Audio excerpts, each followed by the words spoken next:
From Kino Veterans Memorial Stadium in Tucson, Arizona, this is the Sun Belt College Baseball Summer League featured game. Hello, this is Alan Scott here to webcast the soon-to-start game between the old Pueblo Kings and the Rincon Knights. These two teams have met 2 times before and have split, the Kings winning the first 12-3, and the Knights coming back to win the second game 9-5. This will be a battle to get out of the cellar of the Tucson Sun Belt League, with the Knights a game and a half out of 6th place. Should the Knights win, they will close to a half game of 6th place. If the Kings take this game, their lead out of the cellar will expand to 2.5 games. Players for the Knights who had good games when these two teams last met at Kino Stadium are Leland Hossman, Tyler Thomas, and Ivan Gallego. Each collected 2 hits in the 9-5 win. Knights pitching pretty well, shut down the Kings' bats in the stadium meeting. However, Shane Shepard collected 3 of 5 hits for the Kings. The other games on tonight's schedule are the Tucson Champs against Team Tucson, and an important encounter at the top of the league standings. First place Aztecs, coming off a loss last night, play the Cochise Stars, a team that is a team that has 5-1 in their last 6 games and only a game and a half out of the league lead. Now we'll have scores from both of those games as we progress on the south fields at Kino Veterans Memorial Stadium. Getting underway here on the mound is Alfred Villa. He will be going for the Rincon Knights tonight as they set up out in the field and get ready to go. A toasty warm day here in Kino Veterans Memorial Stadium in the greater Tucson area as we have a bit of a heat wave moving through. Yes, it's warm here most of the time during the summer, but this is a particularly warm period of time. I don't know how close they came to setting a record here, but it is pretty toasty warm.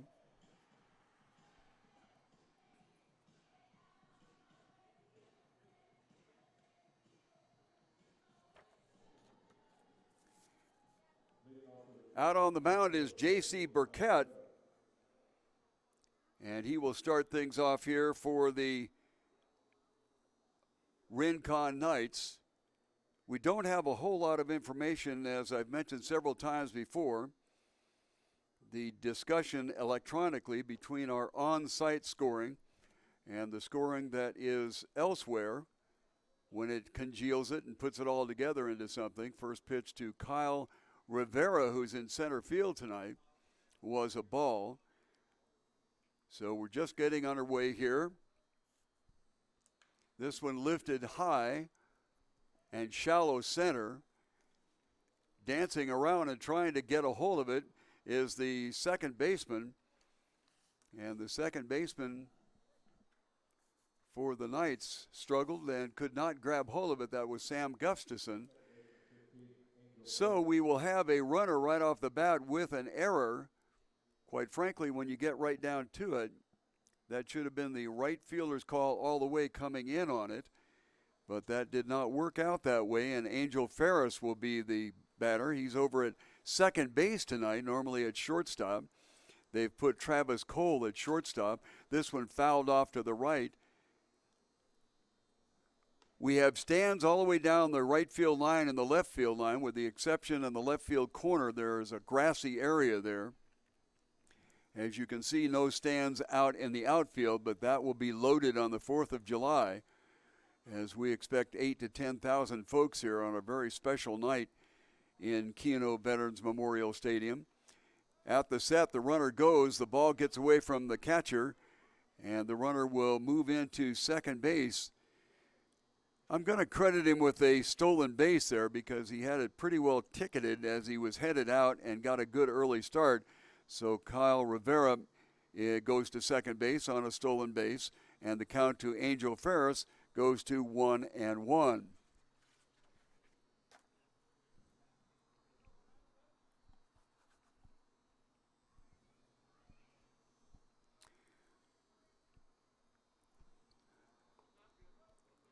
Pitch misses inside for a ball. And our count will go to 2-1. Behind the plate is Ray Encinas. He was out on the bases yesterday. And Dagnito Baldemar is on the bases. So Ferris with a 2-1 count and first base open as we're just getting underway here on the top of the first inning. At the set and to the plate. This one wrapped hard right at the first baseman. He doesn't quite get it over to second base to get the runner there. But the first baseman for the Knights, Peyton Capullo. So there is one out on a line shot to the first baseman, and that will bring up Austin Komanek. Komanek is at first base for the Kings.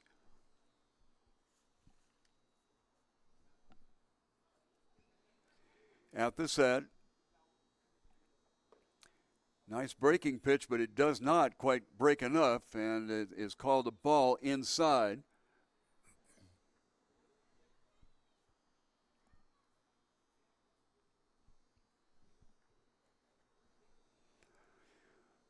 One ball, no strikes, one out here in the top of the first inning, and a runner on second base by way of an error and a stolen base.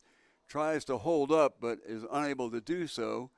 And so Austin has a 1-1 count on him.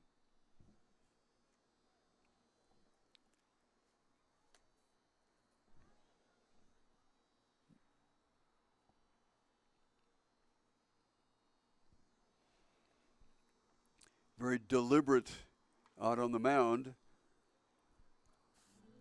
That one fouled off.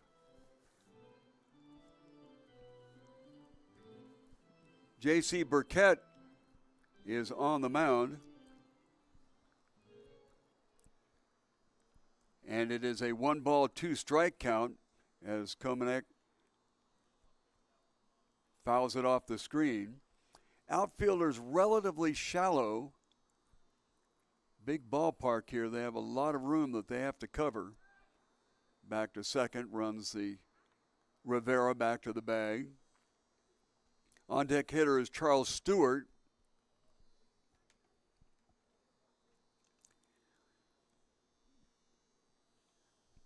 To the plate. Belted between first and second. That'll go to right field. They hold runner up at third base. So there'll be runners on first and third. A base hit. So everything started off with an error. Then a line out to the first baseman. And then Komanek gets a base hit to right field. But they do not test the arm of the right fielder out there.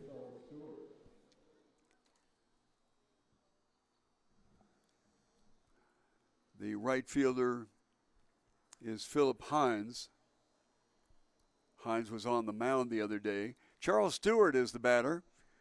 Charles is playing third base tonight. He's been pretty steady over there throughout the season. Inside corner for a called strike.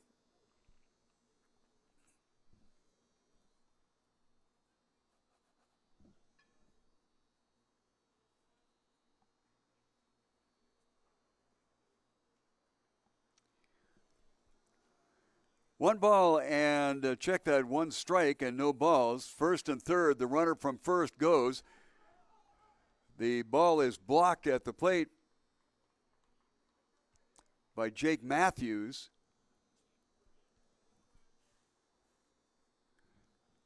So the runner steals second base. The pitch was a ball. 1-1 is the count now.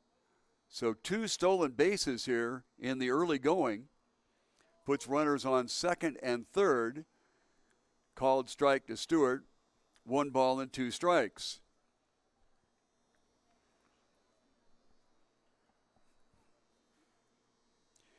On deck hitter is Cameron Kroger, the right fielder tonight. This one misses outside by a skosh and will go 2-2.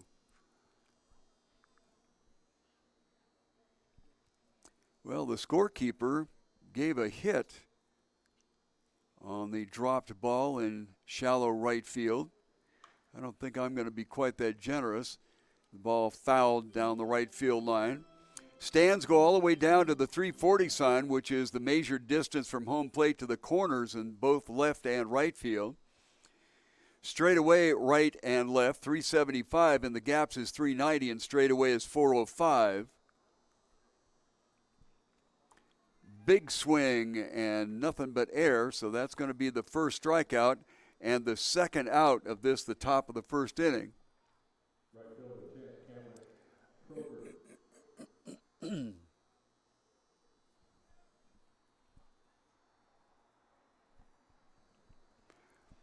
Cameron Kroger, the right fielder, steps in there with an opportunity to clear the bases. First pitch swinging, misses. 0-1.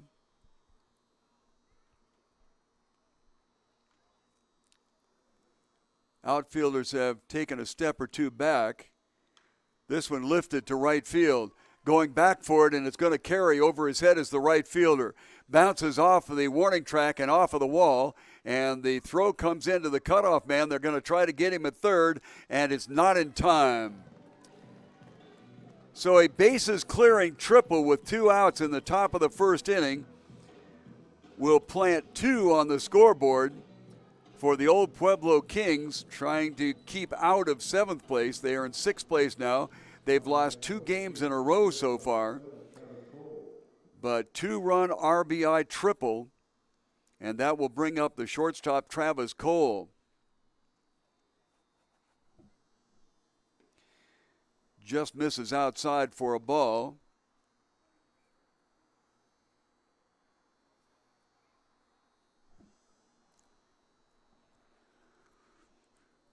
Runner on third, 2 outs. Second pitch misses outside.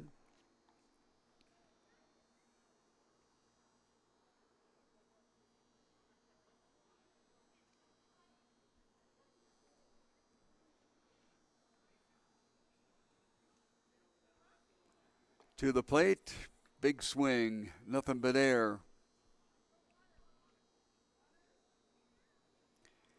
So Cameron Kroger, the right fielder for the Kings, steps up and delivers a big boomer carried over the head of the right fielder. This one goes through and past the catcher, and that will bring in the run on the wild pitch down from third base. So 3 across now for the old Pueblo Kings. They have a 5-13 record and have lost 2 in a row. The Rincon Knights in the field as the home team right now. Their record 3-14. They are in 7th spot by a game and a half. And they have come up on the short end 6 times. 3-1 pitch. This one lifted to right field and shallow. Drifting back is the second baseman, and he gathers it in there for the out. That was Sam Gustafson. So a pop up to the second baseman gets the third out of the inning. And we go through the first half inning of play with 3 runs across for the old Pueblo Kings. And coming to bat will be the Rincon Knights. Pima County will be putting on quite a show when it comes up on the 4th of July. And you would be remiss by missing it. The admission is only $4, and if you buy advance tickets, not only here at the stadium, but at the Kino Sports Complex office, or you can pick them up at Pizza Hut, Food City, or the Cactus Bowling Alley. Anyway, it's going to be a fireworks spectacular, probably run 25-30 minutes like it did last time. Gates will open at 5. We have dollar dogs, giveaways, a kid fun zone, music, games, whole lot more. Just $4. Buy those advance tickets, and you'll get free parking once again here at the stadium or at the stadium office or at Pizza Hut, Food City, or the Cactus Bowl. 4th of July at Kino, Veterans Memorial Stadium. You need to be here. It's going to be a really, really wonderful evening.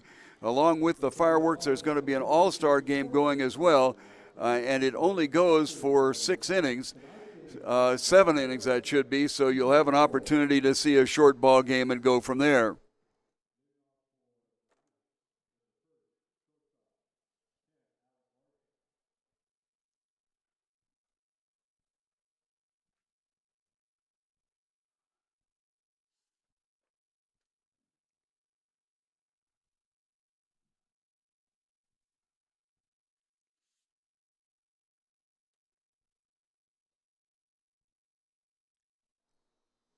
First batter up for the Knights will be Alec Larson. Alec is playing shortstop tonight, and he looks at the first pitch as a called strike.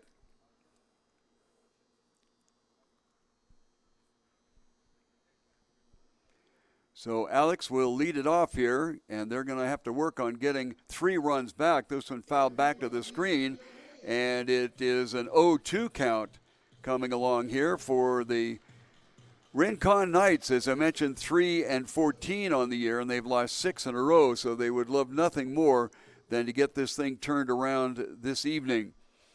This one fouled off to the right, so we'll go to the 4th pitch of the at-bat with the count still going 0-2. 0-2, the hitter, playing lots of music in between pitches here, which is going to have a problem with copyright things. We've had a mess around with that all year long.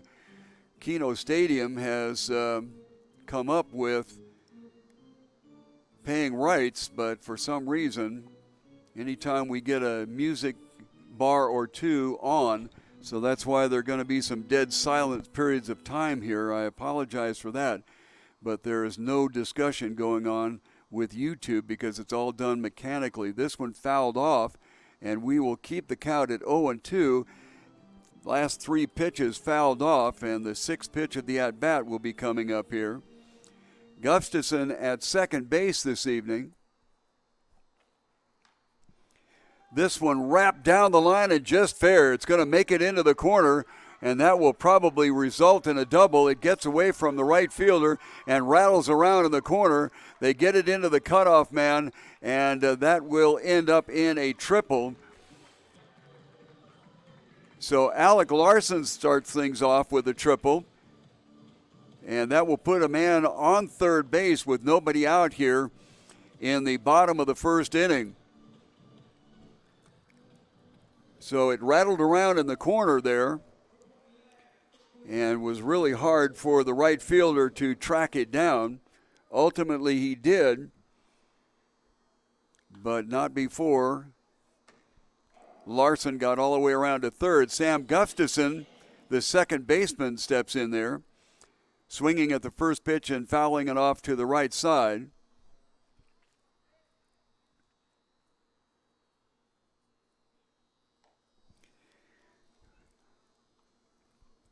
Second pitch is a ball, misses.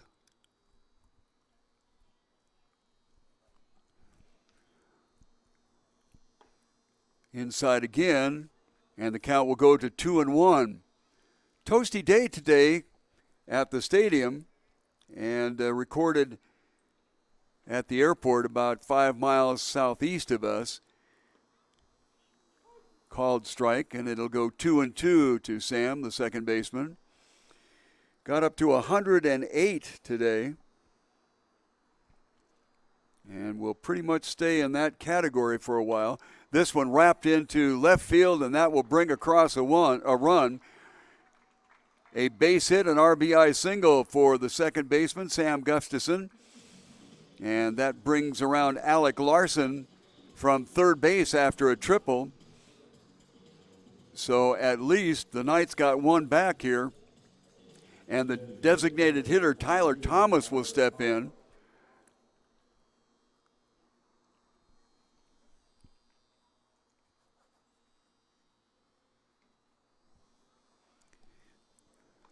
First pitch to Thomas is a ball. Catcher took a long, hard look out at Gustafson at first base, as he has a fairly healthy lead and gets a decent secondary lead. There he goes on a hit and run. The ball lifted to right center field. Getting over for it for the out will be the right fielder. And the runner, Gustafson, will go back to first on an attempted hit and run. That's the first out of the inning.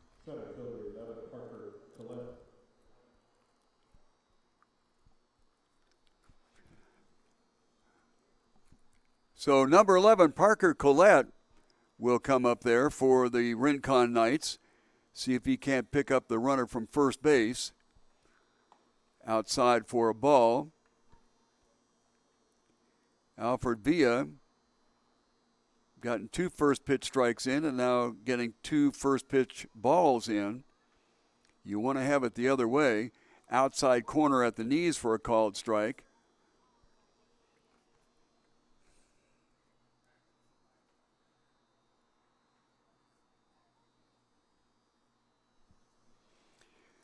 One. This one right back through the middle. Shortstop over to grab it. Gets it to second base to Ferris for one. And a high throw to first base. So they don't get the double play, but they do at least get the lead runner. And Parker Collette is on a fielder's choice.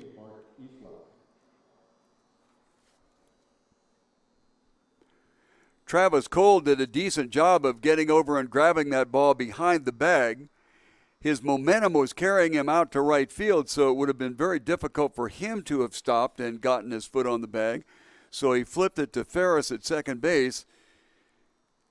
Very awkward turn for Ferris, and he didn't get the runner at first. Pitch is high for a ball. The batter is Mark Isles. And Mark tonight is the extra hitter. You can have 10 in this league. But you don't have to. We ran into that situation last night where Evan Falwell fouled a ball off the end of his bat. The runner goes. The pitch is inside.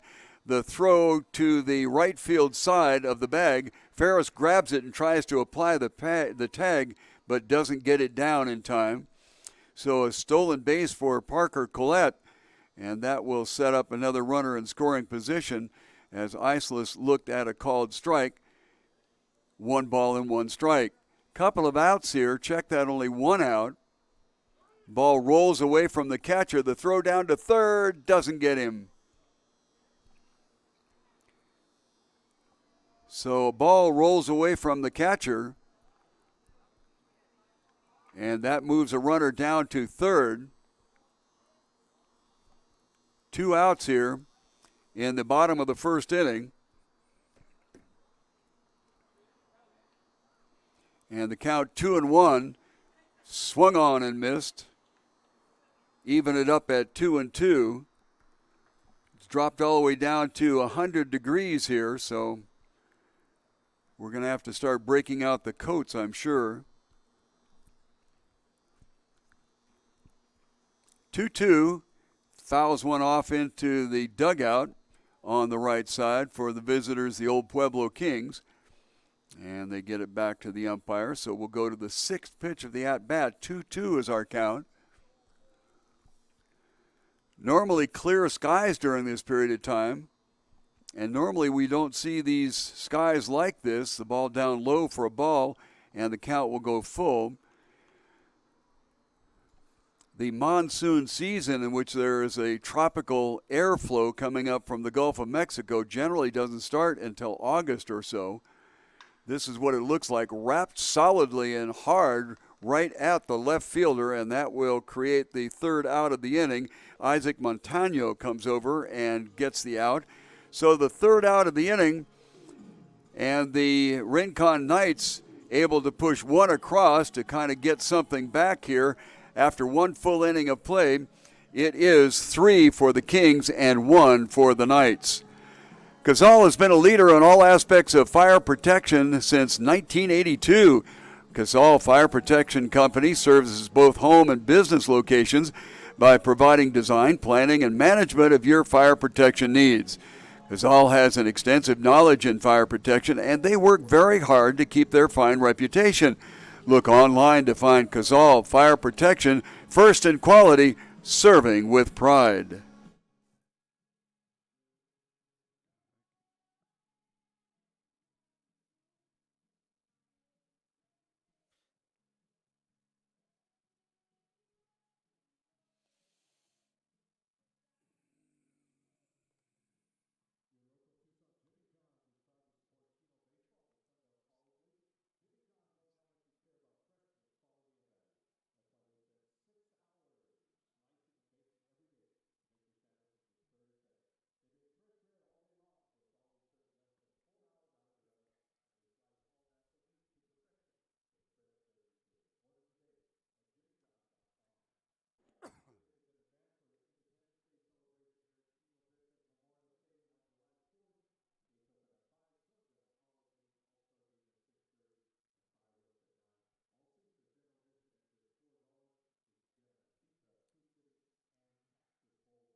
Starting off the top of the second inning and coming in with a ball in his second inning of work is J.C. Burkett. Jake Lialos, the catcher, will lead it off, and then Jake McDonald, and he'll be followed by Isaac Montano. At the plate, misses. Don't think that Burkett necessarily agreed with that. J.C. on the mound for his second inning of work here. Gave up 3 in the top of the first inning. Pitch is a called strike. 2 balls and a strike.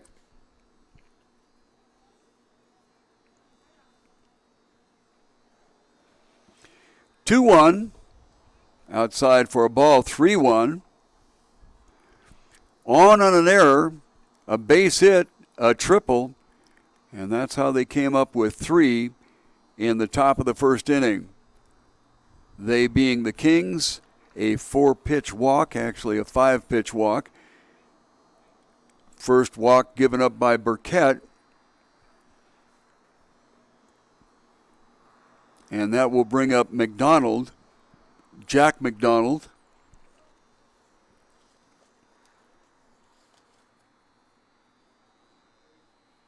Courtesy runner at first, 12 keeping correct. Typical a courtesy runner going to first base here. And that's exactly what they do whenever the catcher gets on, because they want to minimize the amount of prep time when they try to get the catcher's gear on. First pitch to McDonald, misses for a ball, and Burkett is having a little problem getting that first pitch strike in.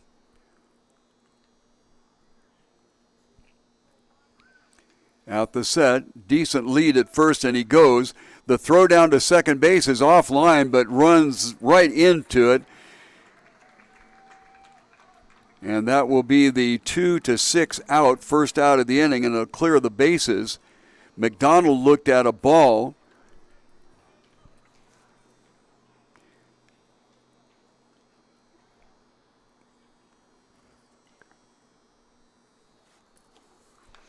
This one fouled back to the screen. 2 balls and a strike.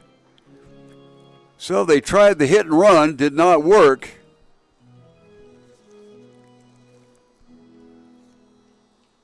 Jack McDonald up there for the Kings, batting .286 in his appearances here at Kino Veterans Memorial Stadium. 3-1. Mentioned that we've had trouble in electronic communications between the on-site scoring and the cumulative scoring. So we are sticking only with what's going on here in the stadium. Second walk in a row given up by Burkett. And that will bring up the left fielder, Isaac Montano. Montano having his struggles in the ballpark here as he's batting .154 with his appearances at Kino Veterans Memorial Stadium.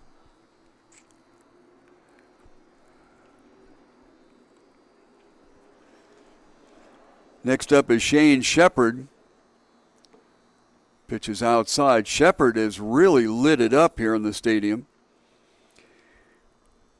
He was 3 for 4 in the last ball game that he played here. That was a couple of 3 days ago. He's only batting .263, but seems to be getting the feel for Kino Veterans Memorial Stadium. He was 1 for 3 in the game previous to that. Breaking pitch misses down low. And once again, Burkett behind 2-0. Shepard will be the 10th hitter in the lineup, then we'll go to the top of the order. You may have 9 or 10, it's your choice. Most go with 10, and then if they have to make substitutions inside corner for a called strike, they will leave one out. For instance, last night when Evan Falwell, who had hit a home run in the first inning, fouled a pitch off the end of his bat, and that bat must have vibrated something fierce because it really racked up his left hand. Big swing and a miss, 2-2. So Evan came out of the ball game, and they just vacated his position. So you can have 9 in the lineup if you need to. 2-2 count, unlikely that anything besides a straight steal will be on, but we'll see what's happening here. Not much of a lead at first. The runner stays. The pitch is swung on and missed, and that is strikeout for out number 2. It is the second Burkett strikeout, and that will bring up Shane Shepard. As I mentioned, the last time he was in the ballpark here, 3 for 4. Even though he was batting down, I believe he was in the 9th or 10th hole. I can't remember right offhand. But howsomever, he's down there right now.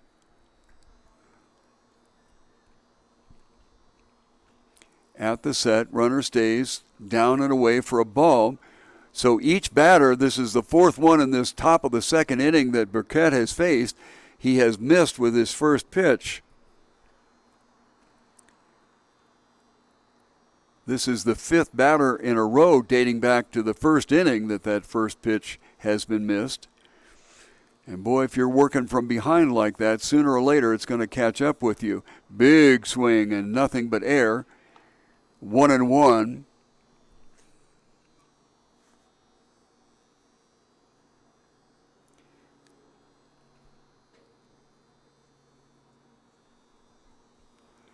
One ball, one strike, couple of outs here in the top of the 2nd inning. The Kings pushed across 3 in the 1st. Hit him. So that'll put 2 runners on. It'll move McDonald over to second base. And a runner in scoring position there because of the hit batter. And we'll go to the top of the order. Kyle Rivera, he got on an error in the 1st inning.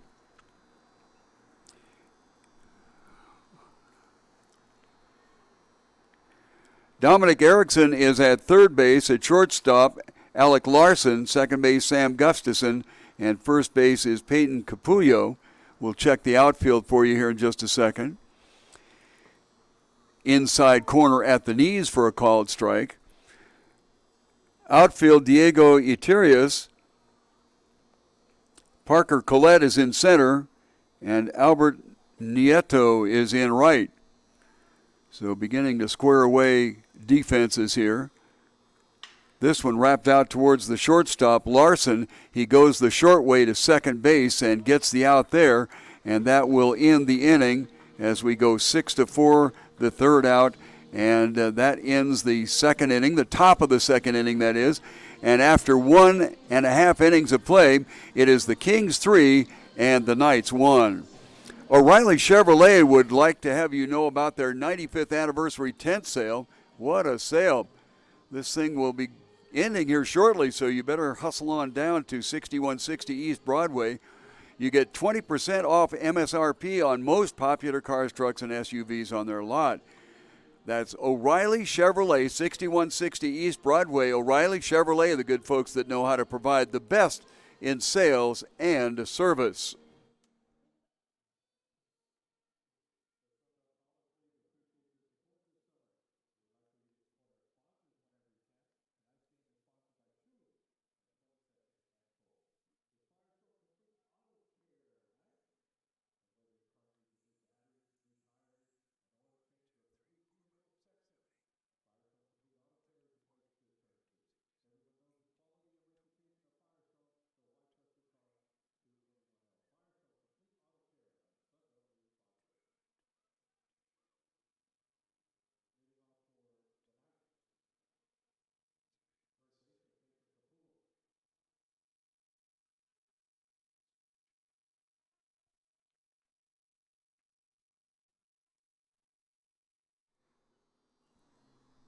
Stepping up for the Knights here in the bottom of the 2nd inning will be the second baseman, and that is Capullo.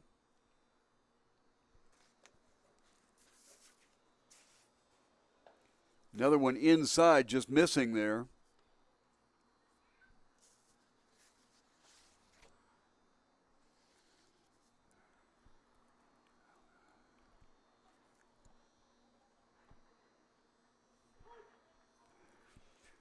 Two balls and a strike. Nobody on, top of the 2nd inning. 3-1 in favor of the Kings. This one sliced off to the right side and foul. and will deuce it up at 2.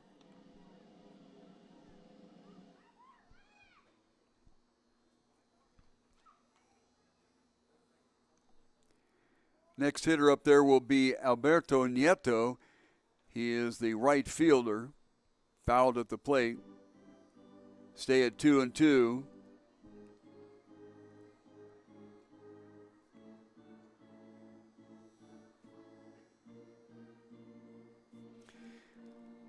Outfield pretty much straight away.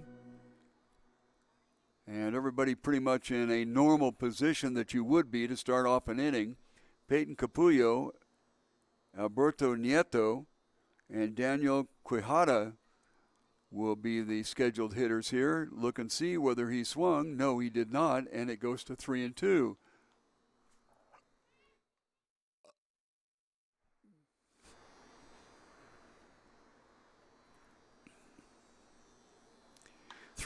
Fouled off into the stands on the right side. So we will go to the 8th pitch of the at-bat.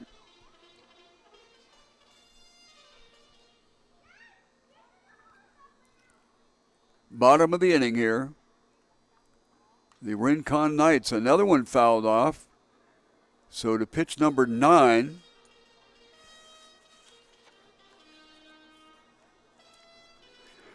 Capullo, 4 for 18 in his appearances here in the stadium, batting .222. And they miss it. So he worked a walk there, and that will be the first runner on here in the top of the 3rd inning.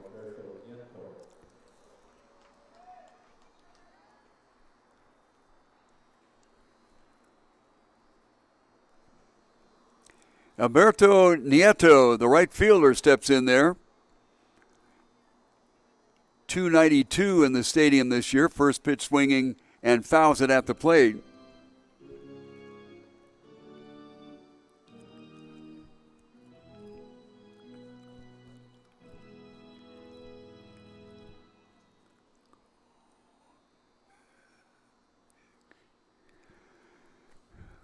Austin Komanek holding at first base. They run it over there. Komanek thought he had him, but he bounced the tag off the back of Capullo,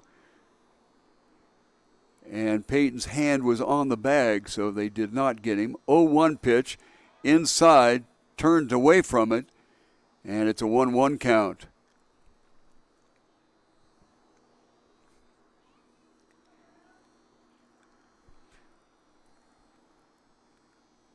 Playing fairly deep in right field and over to the line is Cameron Kruger. Missed him at first base again.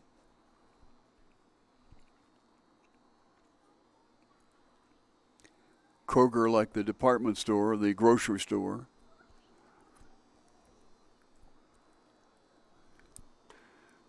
This one catches the outside corner at the knees, and the count will go to 1-2.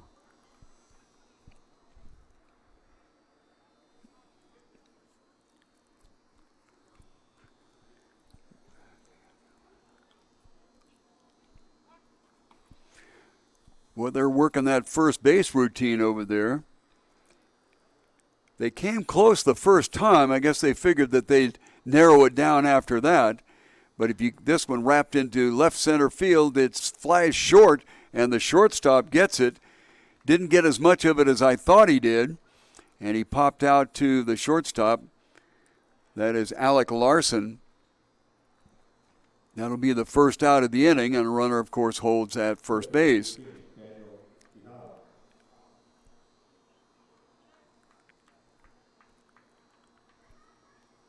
Daniel Quijada steps in there. He's the catcher tonight. First pitch to him is outside for a ball. Daniel batting .231 in his stadium appearances.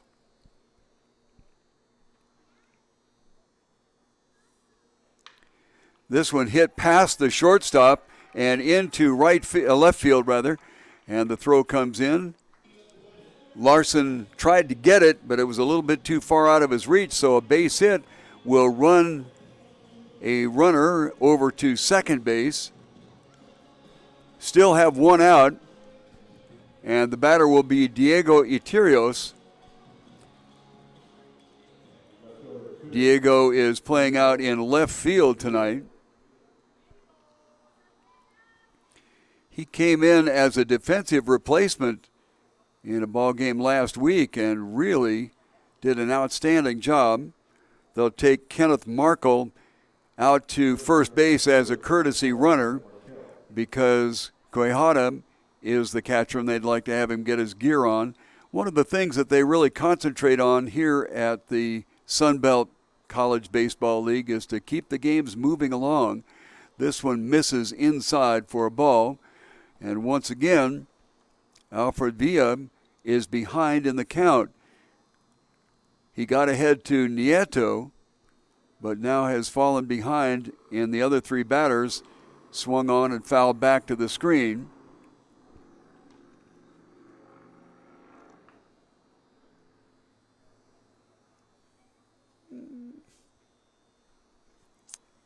Oh, bless it. This one wrapped into right field. Closing over to get it is Cameron Kroger. He will come up gunning towards home. They cut off the play, but they're too late, the relay throw to home, and that will get a base hit and an RBI. So coming around from second base is Caputo. Moving over to third will be the courtesy runner for Quijada. And with one out, there's one in. Runners on first and second. Check that, first and third. And coming in to hit will be Dominic Erickson. He is the extra hitter tonight.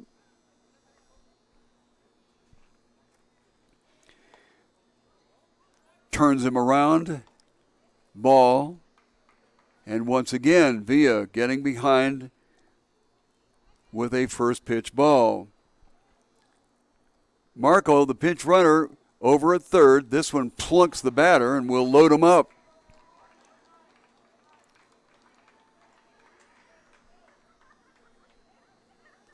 So the base is loaded with only one out. We'll go to the top of the order, the shortstop, Alec Larson.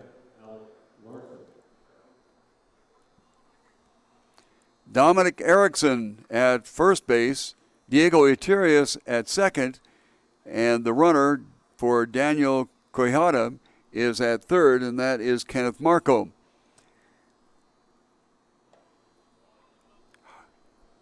Once again, behind on the pitch.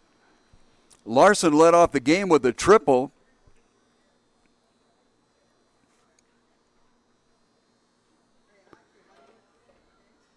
Down low for a ball.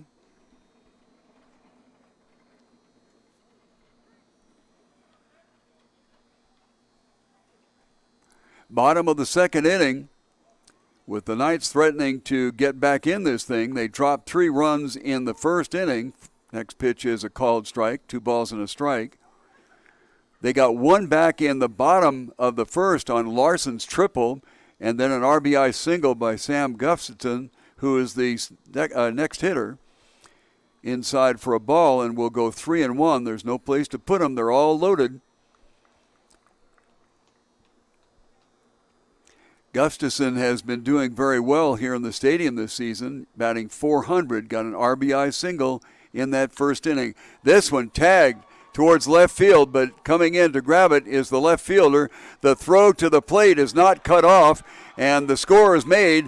The runner goes to second, and he slides around the tag of Ferris, and that will be a run batted in and a second run across here this inning, and that'll tie it up at 3. So base hit and moving to second on the throw. Markle comes around to score. And moving over to third will be Iterios. So we have runners on second and third here. And that will bring up Sam Gustafson. Sam looks at a ball, and once again, 6 out of the 7 hitters in this inning for the Knights have seen the first pitch out of the strike zone. This one lifted foul to the left side. 1 ball and 1 strike.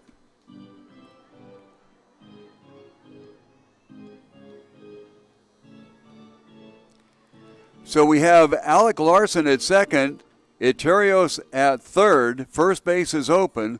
1 out is all we have here. This one fouled, sliced into left field. That will bring around another run as the left fielder gets over and does a good job of holding the runner at first base. But another run will score.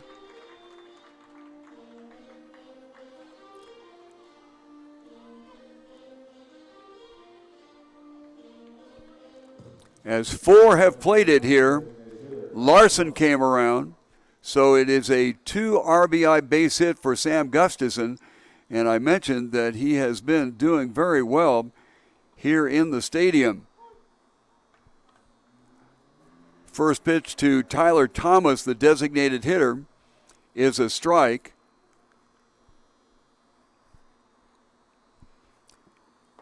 Outside for a ball.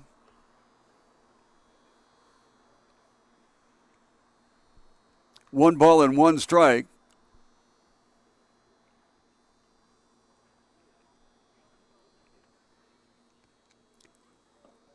Breaking pitch does not quite break enough and misses inside. 2-1.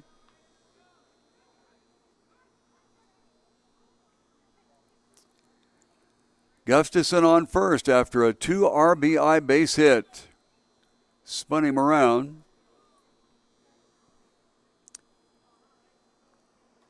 2-2 the count, 2 outs. Bottom of the second inning, and the Knights have moved in front. 5-3 is the count. Both of their innings started off with the first batter getting on base. 6th pitch of the at-bat, it'll be 3-2, and Sam from first base will be taking off for second as soon as the pitch is released.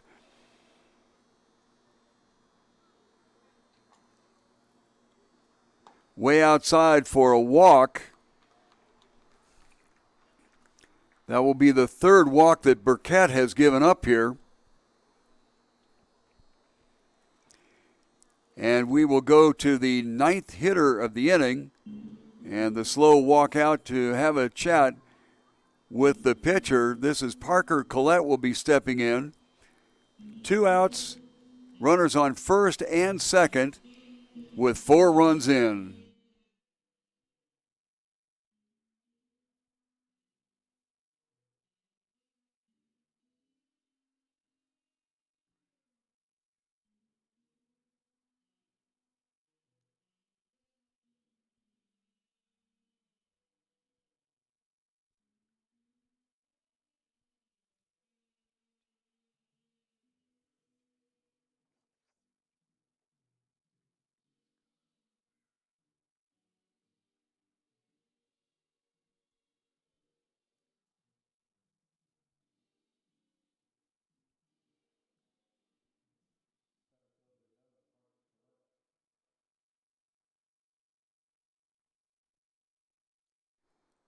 Batter stepping in is Parker Collette. In the first inning, he was on a fielder's choice, looks at the first pitch as a called strike. So now 2 batters in a row, Thomas, who ultimately walked, and Collette have seen a first pitch strike. Inside corner for strike 2, and Collette, the center fielder tonight for the Kings, rather for the Knights, is down 0-2.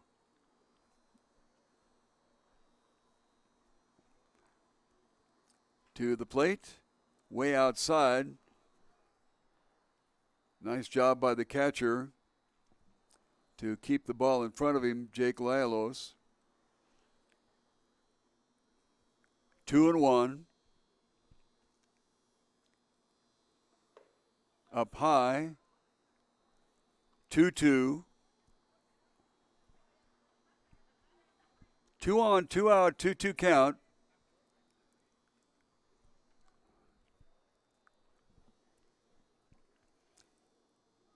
Right fielder Cameron Kroger is over towards the line, so there's a big gap in right center. They got the guy picked off at second base. The play to third hit the runner in the back. So everybody will move up.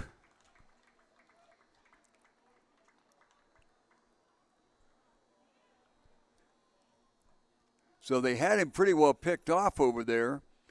But the problem was when the shortstop, Travis Cole, went to throw to third base to try to get the runner going to third, he plunked him right in the middle of the back. So we have runners on second and third.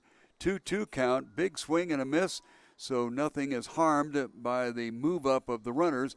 Third out of this, the bottom of the second inning. 4 runs across. So at the end of 2 full innings of play, it is the Knights 5 and the Kings 3. The top Tucson driving school is Stop and Go Driving School. Learning to drive is not just something that you do to pass your test and get your license. You do it to make sure that you're safe on the road. Hundreds of thousands of automobile accidents happen every year, many of them fatal. With the Stop and Go Driving School expert teachers, you'll be best placed to keep yourself safe. Certified driver's education courses are available at Stop and Go Driving School.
Ferris, who put on a show at shortstop a couple of nights ago here in the stadium, is the first hitter here in the top of the third inning.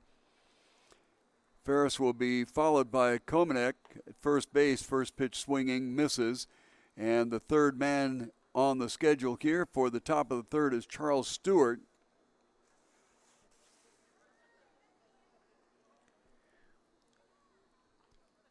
To the plate, inside corner, misses that inside corner. 1 ball and 1 strike. Angel batting .405 for his appearances here in the stadium. He is 17 for 42 as he fouls one off to the right side. And without regard to the dazzling defensive display that Angel Ferris put in on his last appearance here at the stadium, he was 0 for 4. But he still has that .405 batting average here in stadium appearances. Down low for a ball, squared up at 2.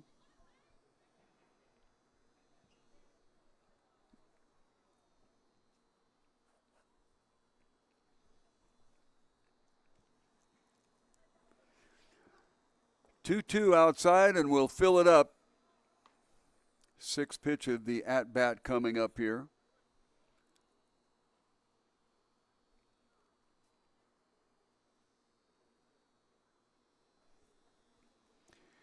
Leadoff hitter on the top of the third inning, and the Kings trying to get back into things here. That one fouled off to the right side. Kings got off to a great start, 3 runs in the top of the first inning. The Knights got one back in the bottom of the first, and then pounced on 4 runs in the bottom of the second to take a 5-3 lead here as we go to the top of the third. Outside corner called strike. And Angel, very obviously from body language, does not agree and is no longer in the Ray Encinas fan club. Austin Komanek got a base hit and came around to score the second run in the top of the first inning. Austin at first base tonight, fouls one at the plate. I think that came off of his left foot. He's shaking that around a little bit. Stadium appearances for Austin, has his batting average at .389.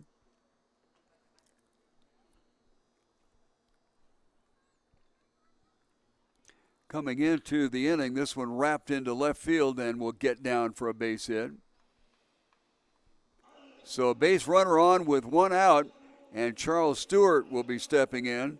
Charles with a .344 average in his appearances here at the stadium.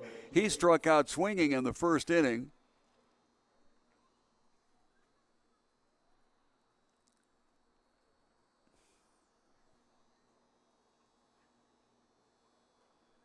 At the set. Decent leadoff and starts to go. First pitch is called strike to Stewart.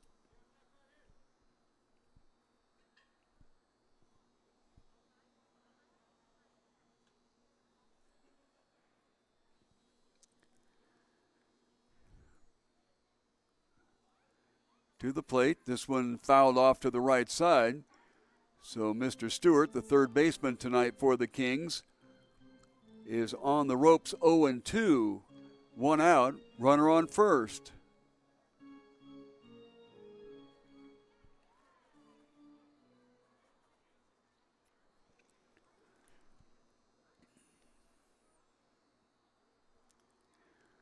At the set, 0-2. This is a time to run because normally they throw a pitch off the plate, as you saw right there, 1-2. And that puts the catcher in a devil of a position trying to set his feet and throw to second. We've seen that utilized with some consistency in the Sun Belt League this year, but not that time. Reaches out and bounces it high to second base. Gustafson could not get over there and grab it. It bounces into right field. So 2 consecutive hits here will put runners on first and second. And that will bring up Cameron Kroger. Kroger is the right fielder.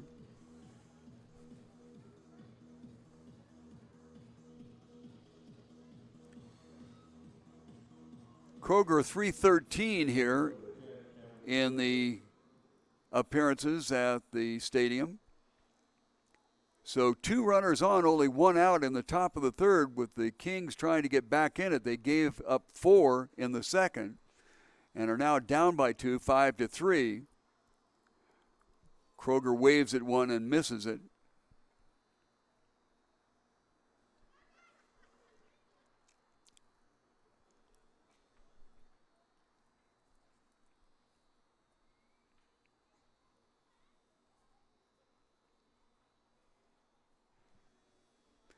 At the set, 0-1. Runners go, so the hit and run was on, but it's lifted high to the right side. Peyton Capullo over there battling the lights and gathers it in. So everybody will come back to where they were before, second out of the inning. Well, we've got some ugly dark clouds floating around here. I realize that the sky is now in past twilight, but we've had some thunderstorm activity around the area. And as I mentioned, generally, August and September would be the time for what they call the monsoon season around here. Travis Cole steps in. He started the game batting .250 in the stadium. He popped out to the second baseman. This one wrapped hard down to third base, and the third baseman will just pick it up, Dominic Erickson, and trot on over and get the out recorded at third base. So an unassisted to the third baseman out at third base, and that will end the top of the third inning. Nothing across, a little bit of a threat going on, and after 2.5 innings of play is the Knights 5 and the Kings 3. Come see the difference at Goliath Auto Sales. They are the no-pressure used car dealership at 5170 North La Cholla Boulevard in Tucson, Arizona. John from the area was kind enough to write in a letter saying that it was the most painless deal that he had ever had buying a car. I would highly recommend Goliath Auto Sales. For value pricing and affordable vehicles, make sure you check out Goliath Auto Sales.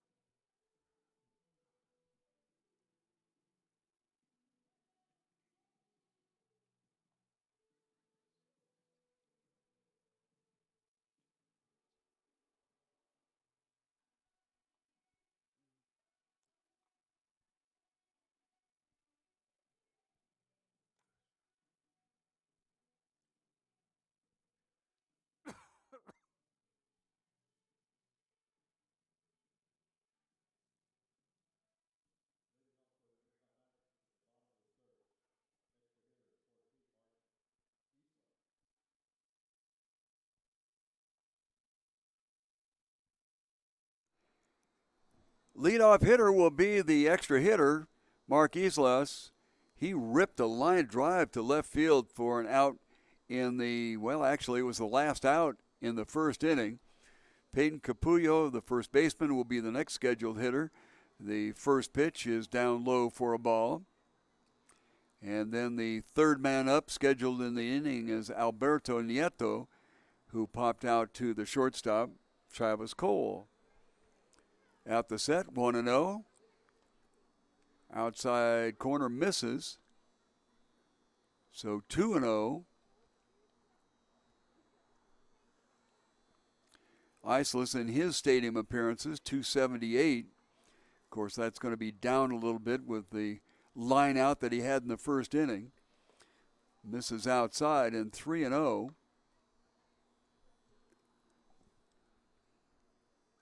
Alfredo Villa on the mound.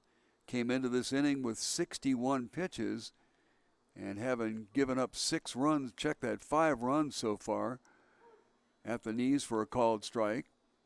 3 balls and a strike. Checking the infield. At third base is Nathan Delahunty. Well, that's not quite correct, so we're going to have to check on who's where and what. Maybe they've made some defensive changes already. This one hit down to the third baseman. He comes up with it and throws him out at first base. The 5-3 out, the first of the bottom of the third inning. Peyton Capullo will come up. He got a walk and scored in the second inning. His stadium batting average is .222.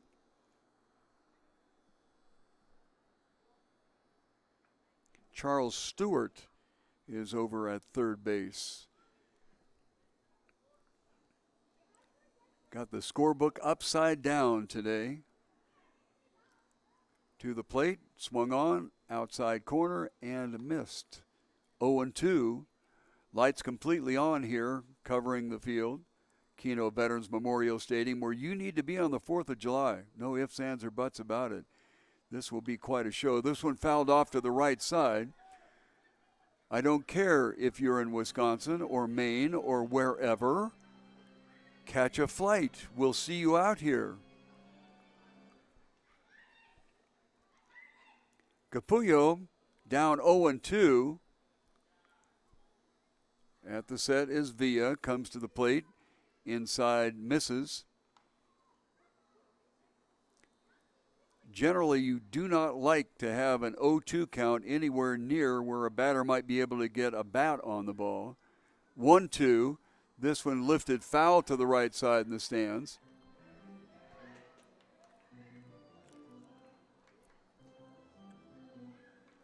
Count remains 1-2.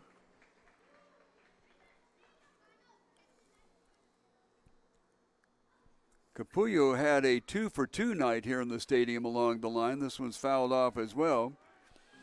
However, the last 2 times in the stadium, he's 0 for 5 as a matter of fact. So we'll go to the 6th pitch of the at-bat with a 1-2 count.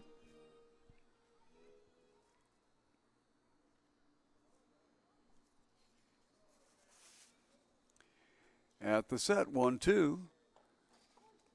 Inside, and they will call it a strikeout, looking. Second out of the inning.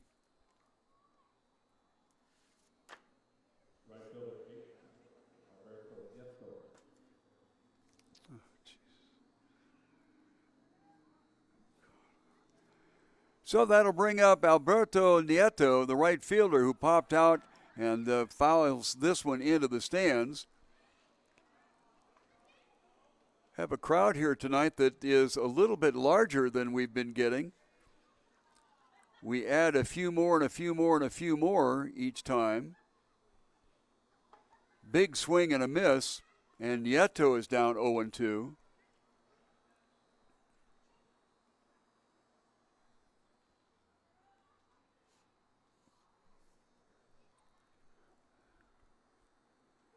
Alfredo Villa on the mound.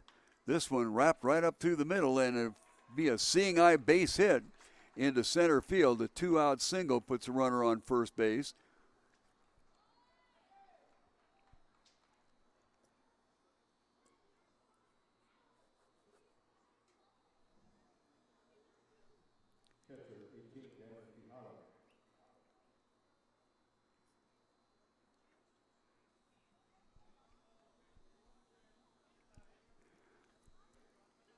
Daniel Quijada, the catcher, moves in, kind of turns his shoulder away from one on the inside corner for a ball.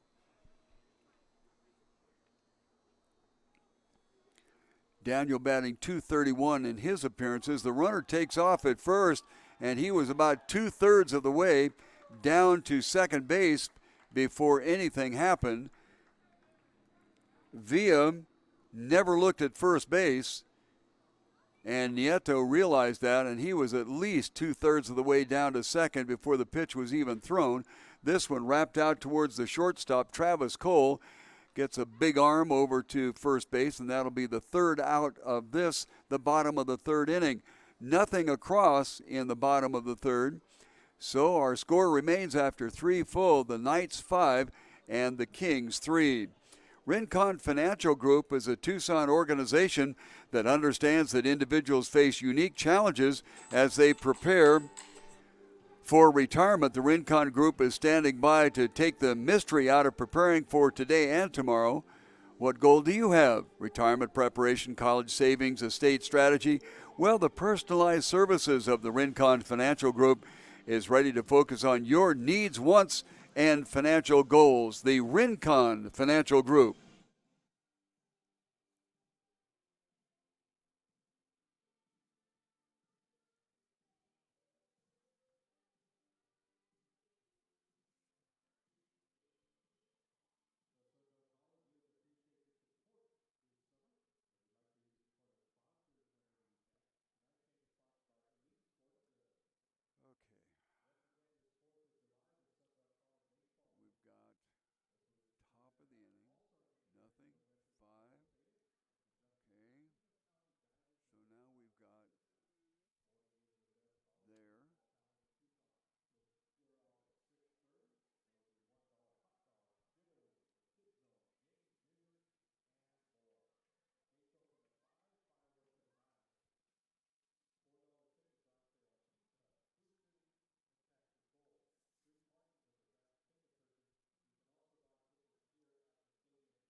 Take a quick peek at what's happening in the outer fields. It's Team Tucson 8-1 over the Tucson Champs in the bottom of the third.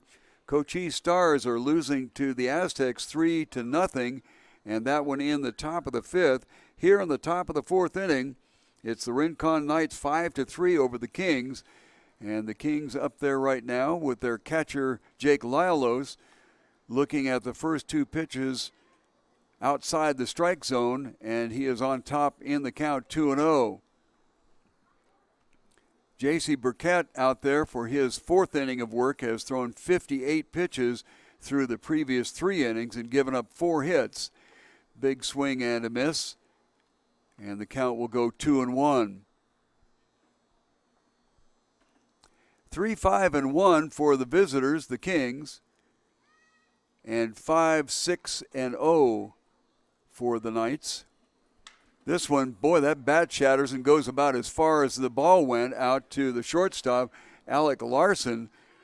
Larson comes up with it and gets the bat and the ball over to first base. No, not the bat. I was just being a little silly there, but that bat really went about 3/4 of the way out towards the shortstop.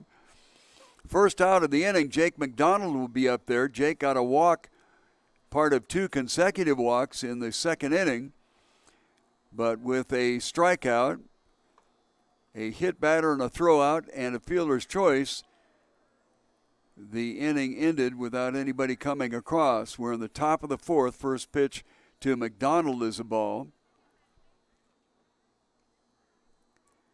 Burkett to the plate. This one lifted high on the left side. Drifting over is Dominic Erickson. Now he loses track of it and cannot get a hold of it. So our fielders are having a terrible time with the ball in the air. We've seen 2 errors tonight with the ball in the air. Now, it'll be interesting about the scoring on that play, because if they come around and get a run because McDonald gets on, this one fouled off to the screen, so he is behind 1 and 2, then the official scorer will have to decide whether the missed pop fly in foul territory will create an earned or an unearned run. So one of the little idiosyncrasies of scoring in baseball, pitch outside, squared up at deuces. 2 balls, 2 strikes, and an out. The wind picking up a little bit here and blowing in its normal manner from left corner to right corner.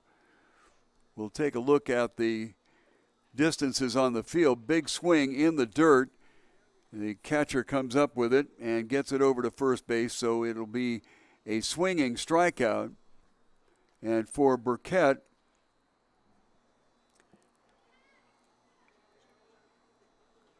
that is his 4th strikeout on the evening. Temperature still at 100 degrees here, so it is still toasty warm in Tucson. Next batter is Isaac Montano. He's the left fielder. Isaac struck out swinging in the second inning. Takes the first pitch off the plate, as once again Burkett begins to have a little bit of trouble getting that first pitch strike in.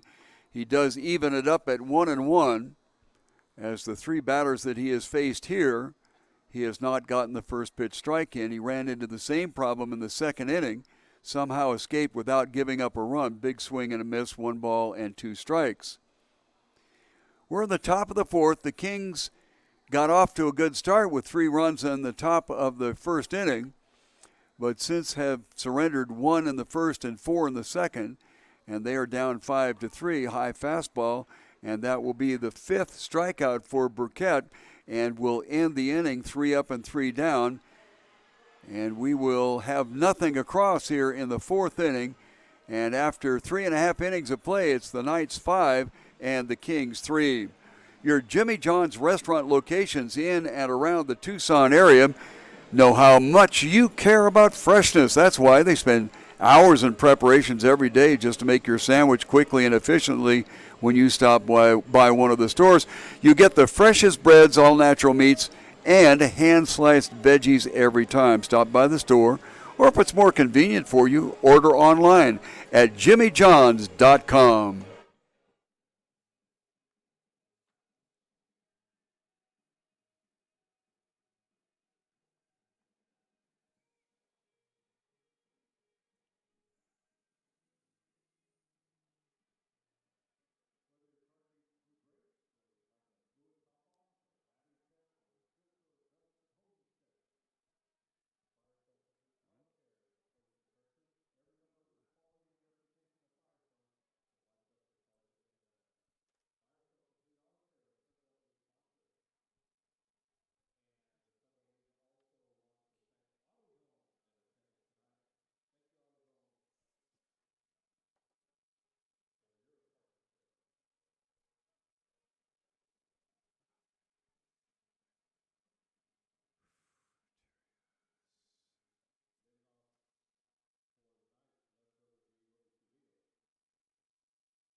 First pitch from Alfredo Villa, out for his 4th inning of work to the left fielder Diego Iturrias, is a ball.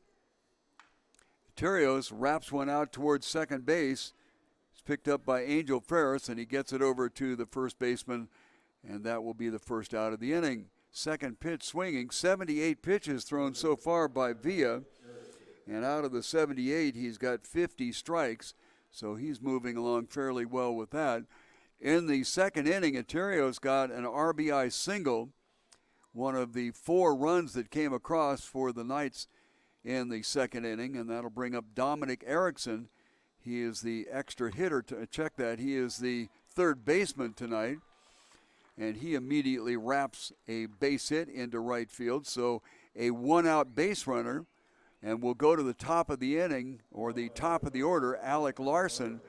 Larson, the shortstop this evening, first time up and opened things up with a triple. Came around to score as the Knights got on the board for one there, and then he got an RBI base hit in that 4-run second inning. So Alec Larson stepping up there with a 2-for-2 night. Fouls this one off, a squibber down first base. It's going to be trouble, and the first baseman backhands it, but he threw it over the head of the pitcher covering, and that will send Erickson around to third. And it will be a base hit for Larson because it would have been an absolutely spectacular play if it had worked. The biggest problem is the ball came off the end of the bat, and the first base, Austin Komanek, came down and grabbed at it, missed it the first try, and then flipped it backhand, played at first base. They did give an error on the play, and that will be because Erickson got to go all the way around to third. So 3 errors on the board for the Kings tonight, and that certainly is not helping their cause in any way, shape, and form. This one lifted into left center field, and Cole, the shortstop, tried to deke the runner coming from first base that he had a play on it, so that slowed Larson down, and he only got as far as second base as Sam Gustafson got up there and first pitch swinging, smacked it into left center field, and that will bring across a run here. So an RBI single for Gustafson, and that is the third, actually the fourth RBI that he's gotten so far in the ball game. Tyler Thomas will come in there, big swing on his first try. He got a walk in the second inning and flew out to the center fielder Rivera. That happened in the first. So the bats are booming here against Villa in the bottom of the fourth inning. This one blasted right back. Villa grabs it. They get the runner out at second. So a line shot to the pitcher and gets it to second base, and that will be the third out of the inning, but not before one run comes across, and that runs the total for the Knights up to 6 as we get through 4 innings of play. It is the Rincon Knights 6 and the Old Pueblo Kings 3. Best Western Tucson International Hotel and Suites features spacious guest rooms and 2-room suites with an upscale contemporary decor. Guest rooms amenities include complimentary internet, refrigerator, coffee maker, and in-room safe. Watch premium cable channels on a 42-inch flat-screen TV. Many rooms have patio doors opening out to a tranquil courtyard. A best place to stay, Best Western Tucson International Airport Hotel and Suites.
Shannon Shepard will be the leadoff hitter. He is the extra hitter in the 10th spot.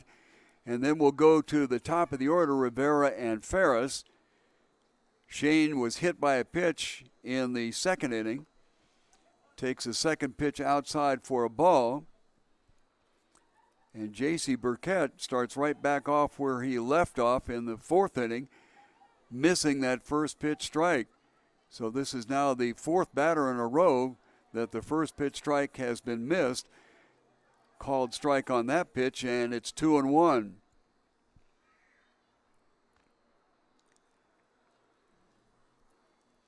2 balls and a strike. Big swing, nothing there. 2-2. Shepard comes into the ball game batting .263 in his stadium appearances.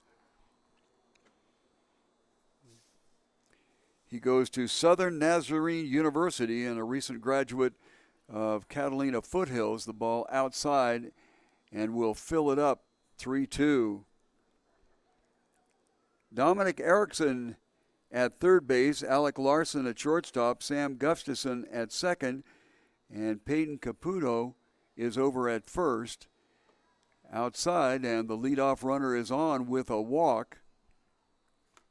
For Burkett, that is his second walk given up. Leadoff center fielder 13, Kyle Rivera.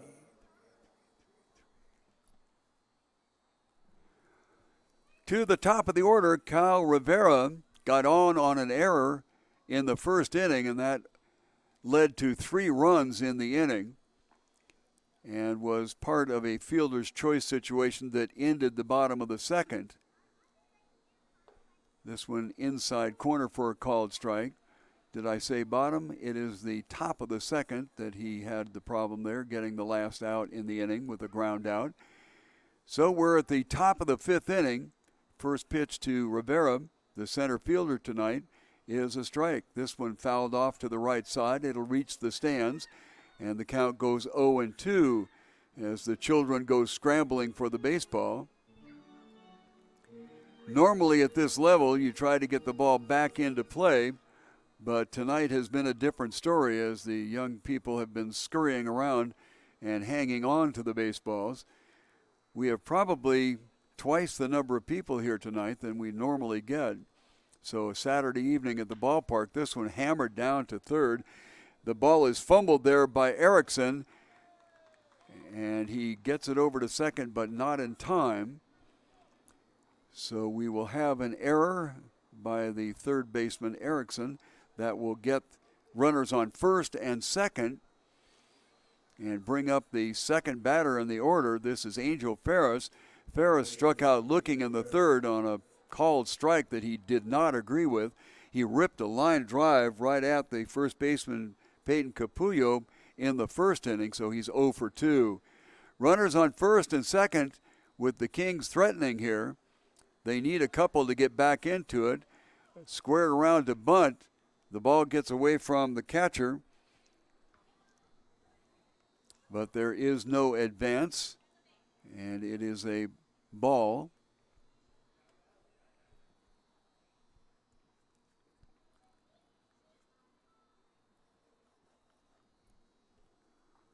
Daniel Quijada is behind the plate. Fortunately for him, and the ball did not get that far away. Again, around to bunt. This time he fouls it off at the plate, and the count goes to 1-1.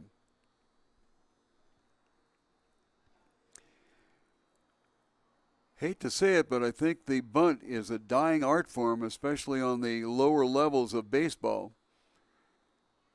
Have not seen a lot of successful bunts here in the Sun Belt League this summer. 1-1, Ferris around to bunt again. Stays away from a pitch off the plate, which is exactly what you should do. You should only bunt the strikes. The lead runner is the not particularly swift Shane Shepard. Over at first is Kyle Rivera, got there on an error. Around to bunt again. The ball is in the dirt, and the count will go to 3-1. When you are bunting, you just as soon take the walk, and that's why it's very, very critical that you only bunt at the strike. So Ferris is now 3-1, so they'll take the walk to load it up. Only 4 hits given up here. Knights to the plate. This one swung on and dumped into right field. Going over to the line, a nice running try by Cameron Kroger, but it comes off of his glove. And they'll only move up 90 feet because the error in right field, they did not know whether he'd be able to grab hold of it or not. As it turned out, he was not able to do so, but all of the runners had to hold up and make sure. And that will necessitate a little conversation with the Knights pitcher, and not too sure whether they're going to make a move here or not, but we'll come back in a second and let you know.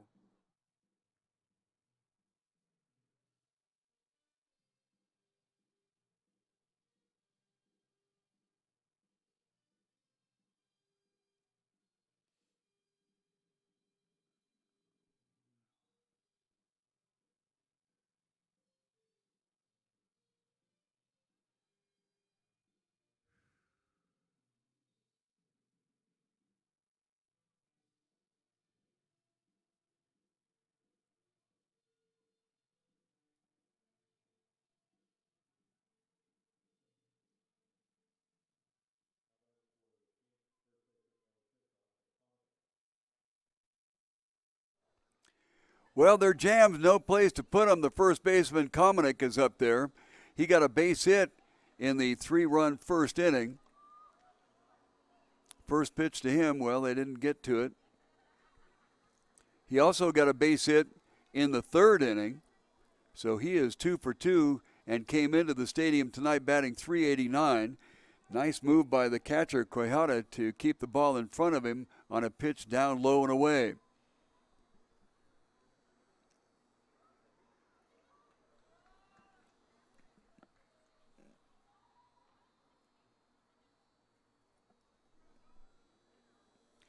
This one lifted high on the right side and shallow.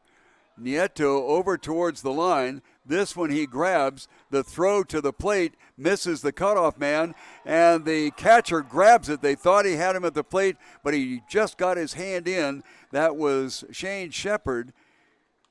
So a sacrifice fly to right field. And it had not been for the error on the previous play, nobody would have been at third. The runners did advance behind, so 1 out here in the top of the 5th inning, and a run across for the Kings, and they narrow it down to 6-4.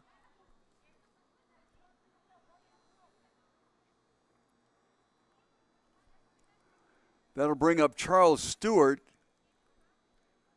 First base is open. First pitch swinging, fouled at the plate. Stewart is 1 for 2. He got a base hit in the third and struck out swinging in the first. Over at third is Rivera. And at second base is Ferris. So 2 runners in scoring position way outside, and this will bring a run down from third base as the count goes 1-1 on the wild pitch.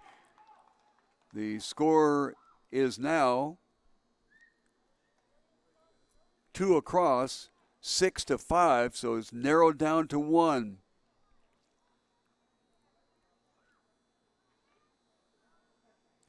Ferris did follow up and go to third. The count is 1-1. Next pitch is a ball. 2-1. Only 1 out, and a runner on third, and the infield is in.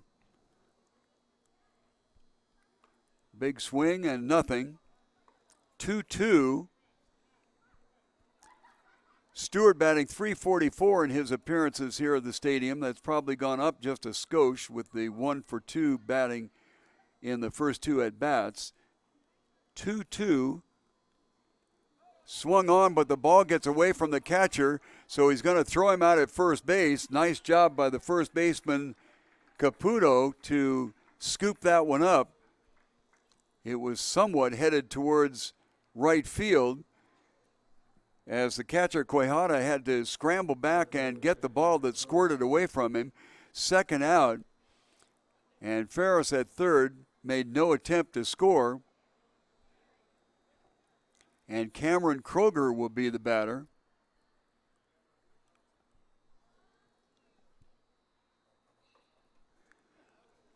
First pitch to Cameron is a ball.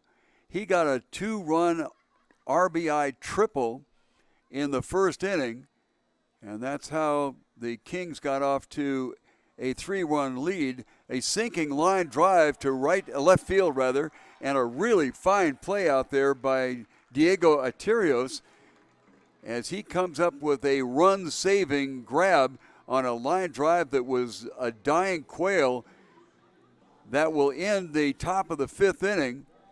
But two do come across, and after 4.5 innings of play, it is the Knights 6 and the Kings 5.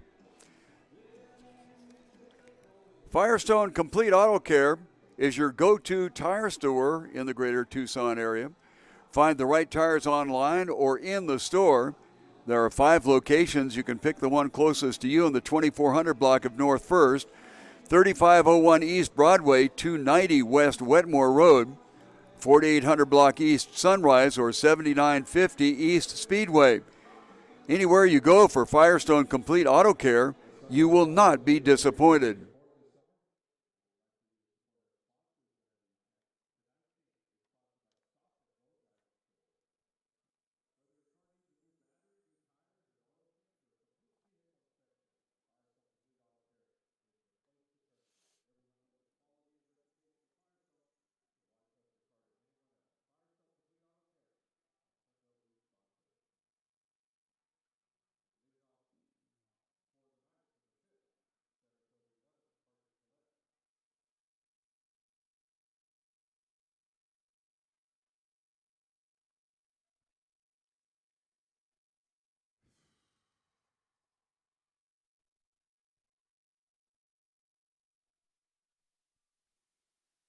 Parker Collette, the center fielder, will lead it off, and he looks at an inside corner called strike. Parker on a fielder's choice in the first inning, struck out swinging in the second.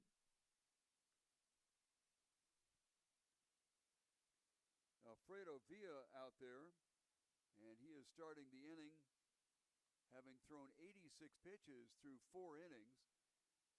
Pitch is a ball. He'll be followed on the schedule here by Mark Islas. This one, big swing on an off-speed pitch. 1 ball and 2 strikes.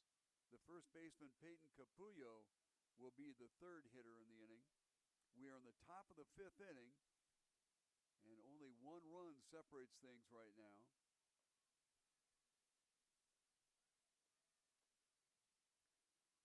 2 runs in the top of the 5th inning for the Kings. They jumped out on top 3-0, then surrendered it 5-3 and actually 6-3 before they got on the board with 2. The count will go to 3-2. Nobody on. First batter of the bottom of the 5th inning. This one lifted towards right field. Drifting back for it is Cameron Kroger, and he gathers it in for the first out of the inning.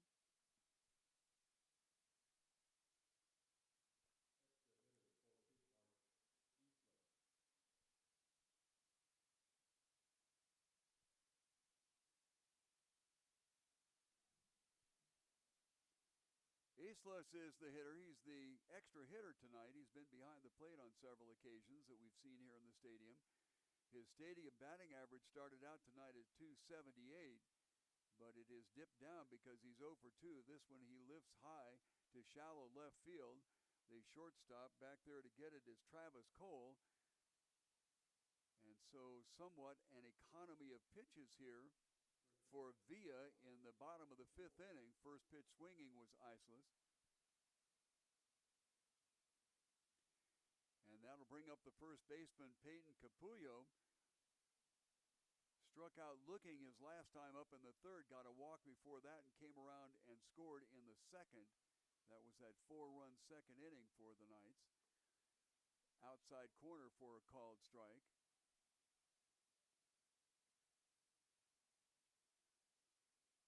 This will be only the 9th pitch of the bottom of the 5th inning. And this one will be ticketed to right center field for a base hit. Caputo did a nice job. This one's going to roll all the way to the wall. And he moves into second base with a stand-up double.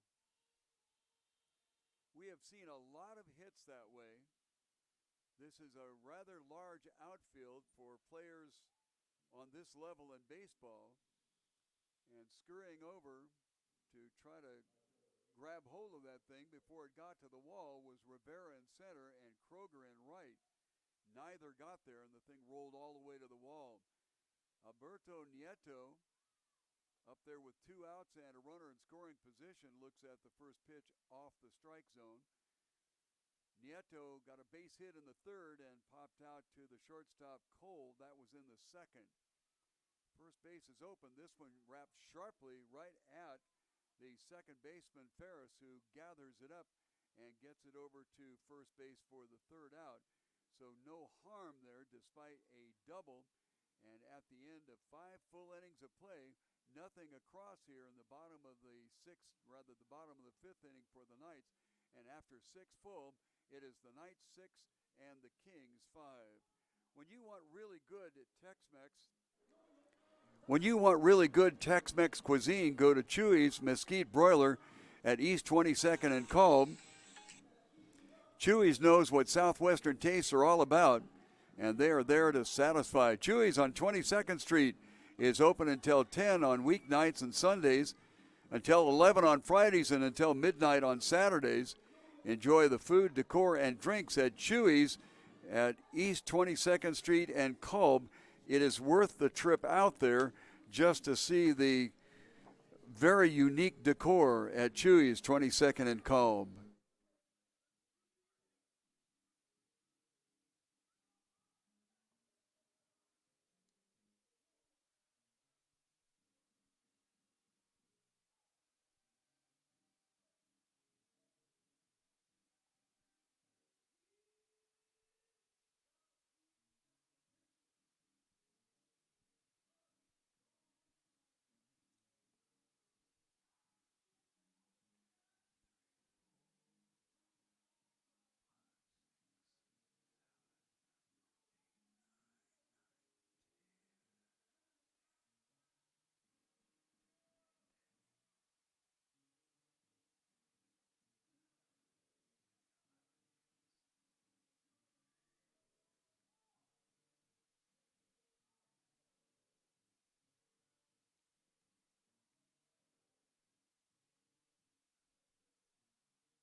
Going to be some changes defensively here. We'll try to pick them up as we can. J.C. Burkett is still on the mound for the Rincon Knights. First pitch is a ball to Travis Cole, the shortstop. Fouls the second one off. Travis on a fielder's choice in the third and popped out to the second baseman Gustafson. That was in the first inning. We are in the top of the sixth with a 1-run differential right now. Breaking pitch swung on and missed. 1 ball and 2 strikes. Leos is the catcher, and he is the second hitter scheduled in this inning, and then that'll follow with Jake McDonald. This one on the knees for a called strike looking. And for Burkett, that will be his 6th strikeout here.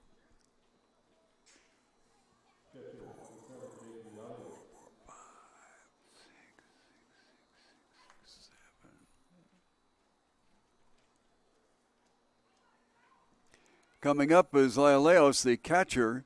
Got a walk in the second and grounded out to shortstop. First pitch on him is a strike.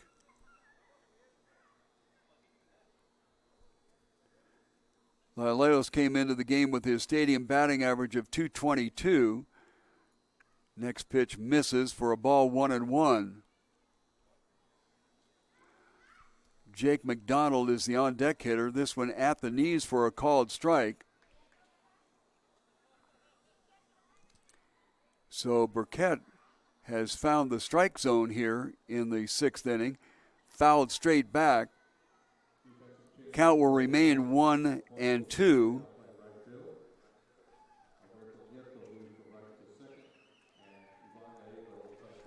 Going to try to catch up with the changes as soon as we can defensively. Big swing, second strikeout in a row for Mr. Burkett, and that is 8 on the evening. So that'll bring up Jack McDonald, the designated hitter. He's 0 for 1, a walk and a strikeout. Gallego is now over at third base.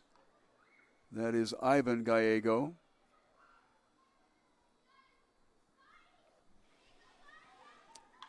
Wrapped just outside the first baseline, and our count will go to 1-1. Alec Larson is still at shortstop, and they show Alberto Nieto moving over to second base. First time that we've seen him in the infield. Try to pick up who is in right field. Outside corner for a strike. 1 ball and 2 strikes. So J.C. Burkett, in his 6th inning of work, is mowing them down. Big swing and a miss, and 3 up and 3 down, all by strikeouts here in the top of the 6th inning. So J.C., even though he has thrown 95 pitches to start the inning, mows them down with 3 strikeouts, and the top of the inning finds nothing across. So the Kings and the Knights separated by 1 after 5.5. It's the Knights 6 and the Kings 5. Elite Sporting Goods Store is a store specializing in equipment and uniforms, and those would be school uniforms as well, and uniforms for all the sports. They also do company printing. There's a full range of services including silk screening, embroidery, heat press, custom printing, banners, and more. Elite Sporting Goods is over there on South Campbell at 3640. Stop by, call, or find them on the web, Elite Sporting Goods.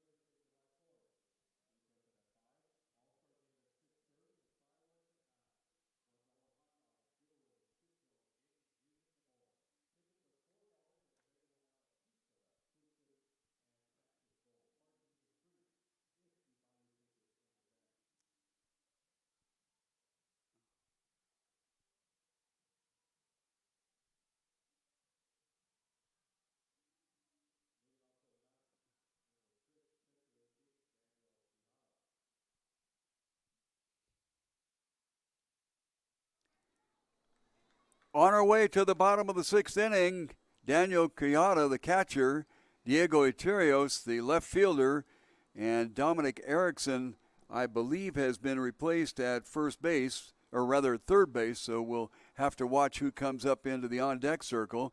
First pitch is a ball to Quijada, who has a base hit and 2 times at bat. Came into the ballgame batting .231. This one just out of the reach of the pitcher, Villa, who is back out there. Snag at it by number 15. That is Ferris at second base. Does not come down with it. And it goes through for a base hit. So a leadoff runner on here in the 5th inning. And that will bring up Diego Iterios as we try to pick up some of the defensive changes that are going on rampantly right now. And this is generally the time in the Sun Belt League that they try to get people out there and in the game. College coaches send their kids to these kinds of leagues for no other reason than to give them some experience, and so they want to see some numbers by each of the kids' names. Outside for a ball to Iterios. Diego in left field.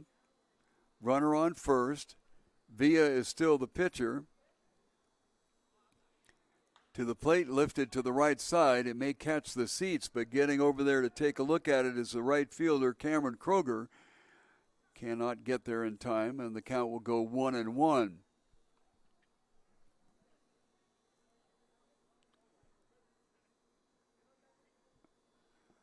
On-deck hitter is number 24, so we'll give you a name on that in just a second. 1 ball, 1 strike, nobody out, runner on first. Wind picking up even more now, left corner to right corner. Around a bunt, but he gets it up in the air, and they let it drop and throw to first, and it gets by the first baseman, and the runner will go to second and third now. There was an Alphonse Gaston, you first, me first, as the ball drops in, and they will give an error to, I believe the catcher will take a second and see who they credit it to, but a two-base throwing error on a ball that was up in the air and quite frankly should have been cornered without too much trouble. And stepping into bat here is Ivan Gallegos. And we will have a discussion at the mound.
Ivan Gallego will step in there. He is replacing Dominic Erickson. Erickson had a hit in 2 trips to the plate. He got hit by the ball in the second inning, but this will bring up Ivan. Have all kinds of defensive changes as we'll try to pick them up for you here. Runners on second and third. We have nobody out, and the first pitch hits him. So that will load him up. The courtesy runner for Quijada is at third base. The left fielder Diego Arterios is at second. And Ivan Gallego, just being hit by a pitch, is over at first. We do have a new pitcher. This is Nathan Delahunty. So the first batter that he faces, he plunks him inside for a called strike. Alec Larson, the shortstop, is 3 for 3, a triple in the first, an RBI single in the second, and a base hit in the fourth. The infield is in. There's only a 1-run differential here as the Knights are trying to expand their 1-run lead. They lead at 6-5 over the Kings. We're in the bottom of the 6th inning.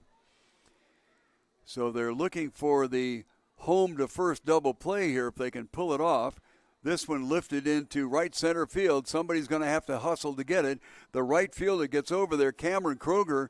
Kroger guns it in. It's cut off. The runner at first does not choose to move on. A run does score.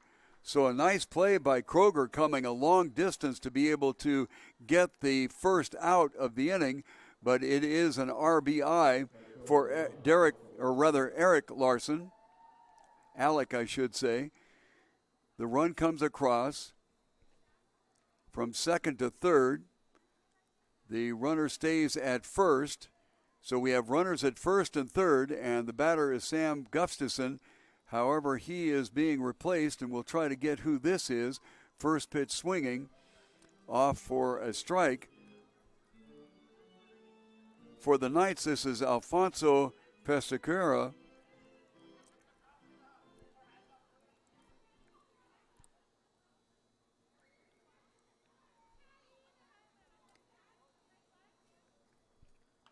This one fouled back, and Alfonso is in a hole here as he comes in here in the bottom of the sixth inning. Pesqueria, having to do with fishing as far as my very limited Spanish goes. 1 out, 1-2 count. This one smacked foul left side. Fourth pitch of the at-bat coming up here.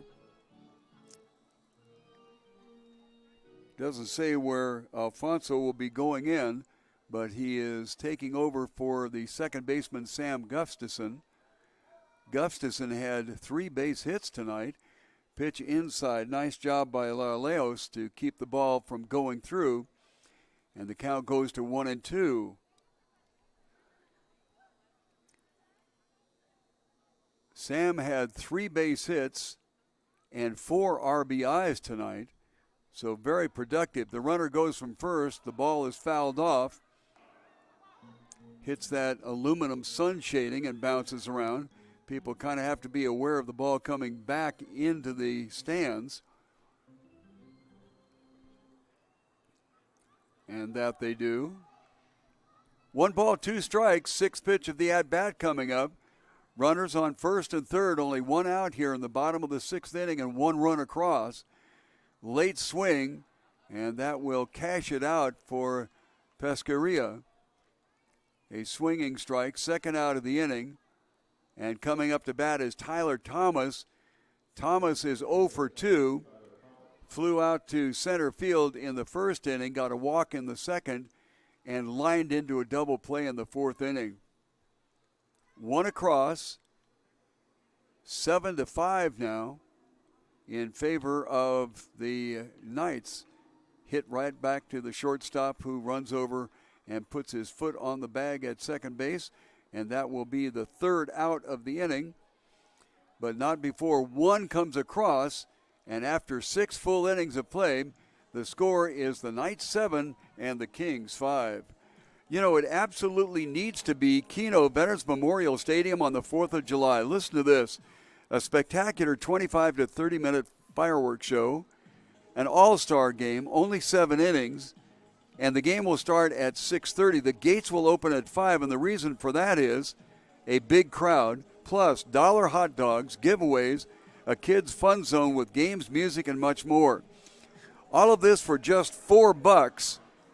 And you can get advance tickets here at the stadium or at the Sports Complex Stadium or at Pizza Hut Food City or Cactus Bowling Alley. Now, the advantage of having advance tickets is that you'll get free parking.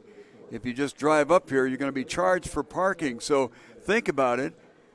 Either at the stadium when you come to the next game, at the Kino Stadium Sports Complex office, at Pizza Hut Food City, or at the Cactus Bowl.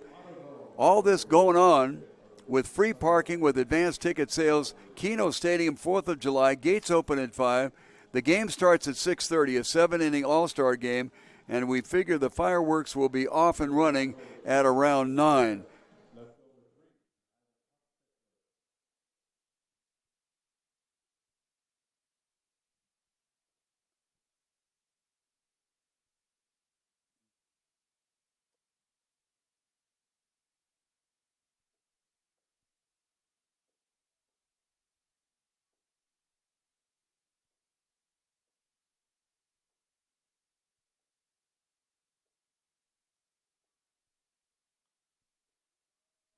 First pitch lifted down the foul line, but it'll get into the stands along the right side. The batter for the Kings is Ivan Hostetler. He, a recent graduate of Sahuario High School, goes to Presentation College in the very cold tundra of South Dakota. First pitch, 1 ball, 1 strike. Third pitch, a ball, 2-1.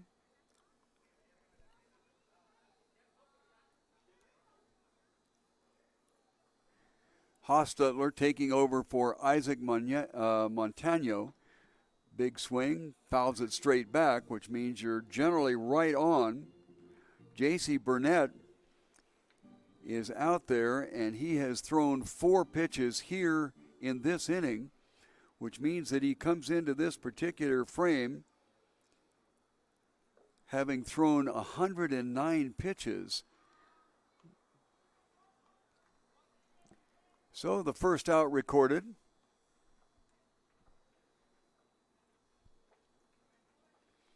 And that will bring up Shane Shepard. Shane got hit by a pitch in the second inning, got on a walk and came around to score in the 5th when the Kings put 2 across and narrowed it down to 1. First pitch swinging for a strike. Shane came into the ballgame batting .263 in his stadium appearances. So that will not change, as being hit by a pitch and also getting a walk doesn't count as a at-bat. Does count as a plate appearance, and that offers into on-base percentage. Fouled off to the left side, 1 ball and 2 strikes.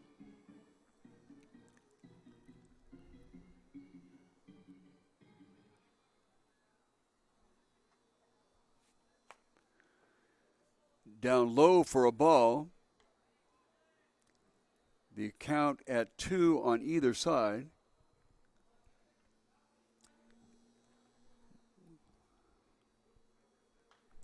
This one fouled off to the left side. So Shane Stewart, or Shepard rather, certainly getting his money's worth.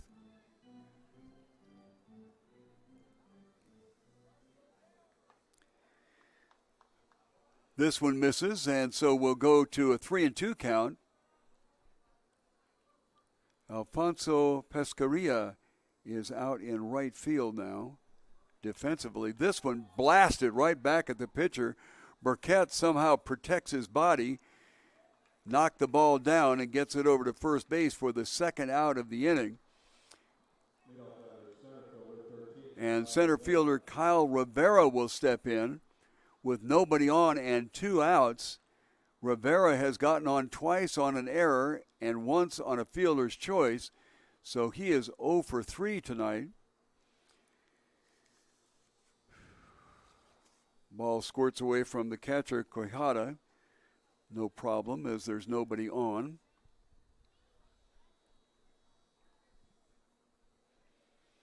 Rivera came into the ball game batting .286, down low for a ball.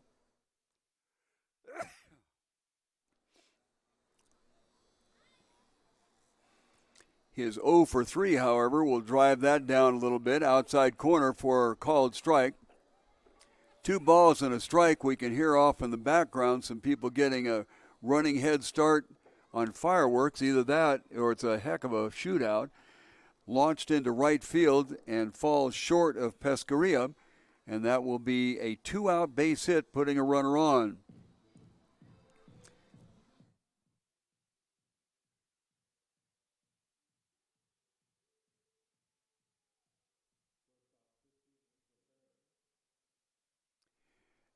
Angel Ferris started off at second base tonight. He's moved over to shortstop.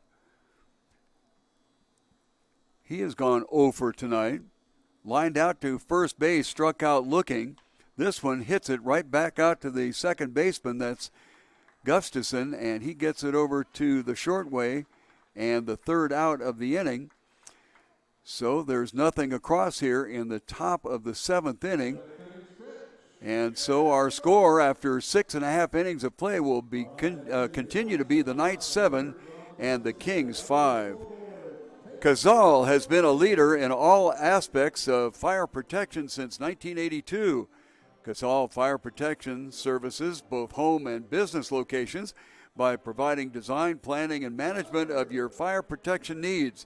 Casal has an extensive knowledge of fire protection, and they work very hard to keep their fine reputation. Look online to find Casal Fire Protection Company, first in quality, serving with pride.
To the bottom of the seventh inning, it'll be Parker Collette leading it off. The next scheduled hitter is Mark Islas, and then Peyton Capullo. Big swing on a pitch just off the plate outside. Parker is 0 for 3 tonight. Fielder's choice in the first, struck out swinging in the second, and flew out to right field in the fifth inning. 0-1. Continuing on the mound is Nathan Delahunty. Nathan came in with nobody out in the bottom of the sixth inning. And so now he's going to figure out signals and signs and things like that with the catcher, Jake Lialos.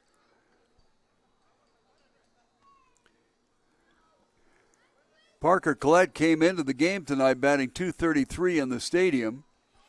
That might not be fair to him because we don't have any accumulated statistics from the South Fields. Speaking of the South Fields, we'll try to get you some scores from out there in just a second.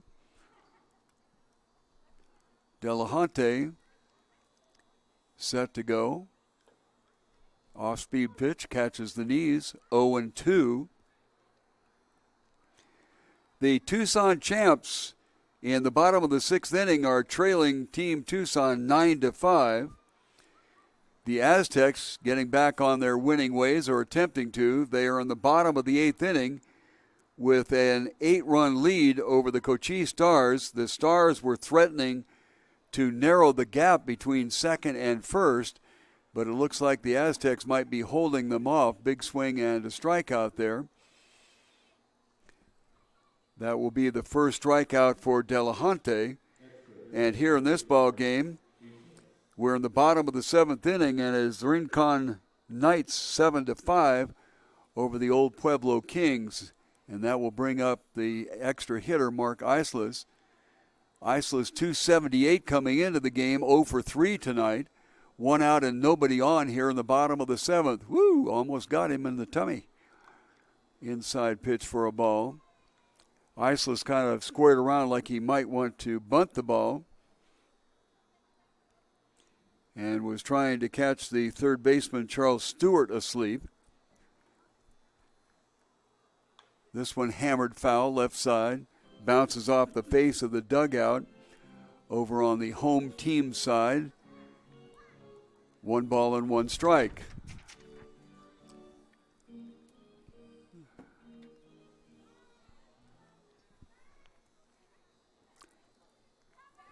Even at 1. Outfielders pretty much medium deep. And both are left and right, swung over towards the lines a little bit. Off-speed pitch catches the letters on the outside corner. 1 ball and 2 strikes. The center fielder, Rivera, is straight away to the plate outside. Nice stop by Lialos. And we square him up at 2. Ivan Hostetler in left, Rivera in center, and Cameron Kroger in right will catch the infield for you here, as several changes have been made here recently. Swung on and second strikeout in a row. Looks like Delahunty pulled the string just a little bit, and way out in front of it was Iceless. So the second strikeout for Delahunty, and that will bring up the first baseman, Peyton Capullo. He got a double in the fifth inning, but was unable to be brought around. There were 2 outs when he got the double, first pitch strike. He walked and scored in the second and struck out looking in the third. Came into the stadium with a .222 stadium batting average, but 1 for 2 tonight. We'll scoot that up just a little bit. Reaches out and fouls this one into the stands along the right side.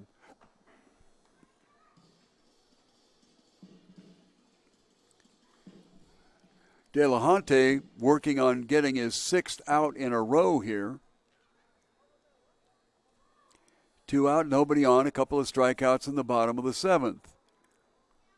Reaches way out, grabs it, hits it out towards Ferris at short, and Angel gets it over to first base, and that will be the last out of the bottom of the 7th inning. So we're off to 7 full innings. And our score at this time is the Rincon Knights 7 and the Old Pueblo Kings 5. O'Reilly Chevrolet would like you to check things out on their 95th anniversary tent sale. What a sale. This thing's going on all month long. Not much left in it. 20% off MSRP on the most popular cars, trucks, and SUVs on the lot. So get on over to O'Reilly Chevrolet, 6160 East Broadway, for their 95th anniversary tent sale going on right now. O'Reilly Chevrolet, the good folks that know how to provide the best in sales and service.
Austin Kumanik, the first baseman, will lead things off here.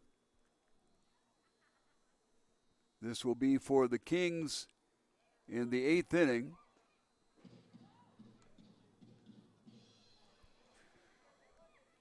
And he is promptly behind at 0-2. Kumanik has a base hit and a sacrifice fly RBI. Actually, he has 2 base hits. This one lifted high to right field. Getting over to try to gather it in right at the foul line. A long way to go, but the ball was way up in the air. And gathering in over there was Alfonso Pescaria. So an out, first out of the inning, top of the 8th, with the Kings needing to make up 2. Charles Stewart, the third baseman, stepping in. He's 1 for 3, a base hit and 2 strikeouts. This a high hopper to second base. And Nieto, who has come into the infield, will gather it up and get it over to first base. So a very economical inning here for the pitcher, J.C. Burkett. And Burkett's still out there, despite the fact that he has thrown a ton of pitches, 120 coming into this inning. This one fouled off at the plate. The right fielder, Kroger, got a 2 RBI triple in the first inning. Since that time, he's done nothing but get an out. This one lifted to Pescaria in right field. And so Burkett, without regard to the fact that he is into quite a few pitches, actually 130 to this point, is still in the ball game and working on a 2-run advantage. The top Tucson driving school is Stop and Go Driving School. Learning to drive is not just something that you do to pass your test and get your license. You do it to make sure that you're safe on the road. Hundreds of thousands of automobile accidents happen every year, many of them fatal. With the Stop and Go Driving School expert teachers, you'll be best placed to keep yourself safe. Certified driver's education courses are available at Stop and Go Driving School.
Alberto Nieto, who started things off in right field, has moved to second base, and he is stepping in there. 1 for 3. This one wrapped right up through the middle, and a seeing eye base hit will get into center field. And the leadoff runner is on. The Knights trying to boost their 2-run advantage here as we go to the bottom of the 8th inning. 7.5 innings in the books. The Knights 7 and the Kings 5. And that will bring up Daniel Quijada. Quijada is 2 for 3, a base hit and scored in the 2nd and the 6th. He grounded out to shortstop in the 3rd inning. So a leadoff runner aboard. The runner goes, and it's a hit and run. The ball is dumped into right field. And unfortunately, Nieto was not quite sure where that ball was. I think he might have been deked a little bit by Angel Ferris. He has a tendency to do that. Ferris made him think that the ball was right there. And so Nieto held up at second base and will get a courtesy runner for Quijada. And that happens frequently with the catcher coming off the field to be able to get his gear on, so it won't take too much time in between innings. So 2 consecutive hits given up by Nathan Delahunty, and he is in trouble here with a bunt out front. Delahunty around, throws it to first, but way off line. And so on at first base by way of the error, moving over to third is Nieto. The courtesy runner moving to second, and on first base by way of an error is Diego Aitieros, and that will bring up Ivan Gallego. He came on in the 6th inning and promptly got one planted in his wallet.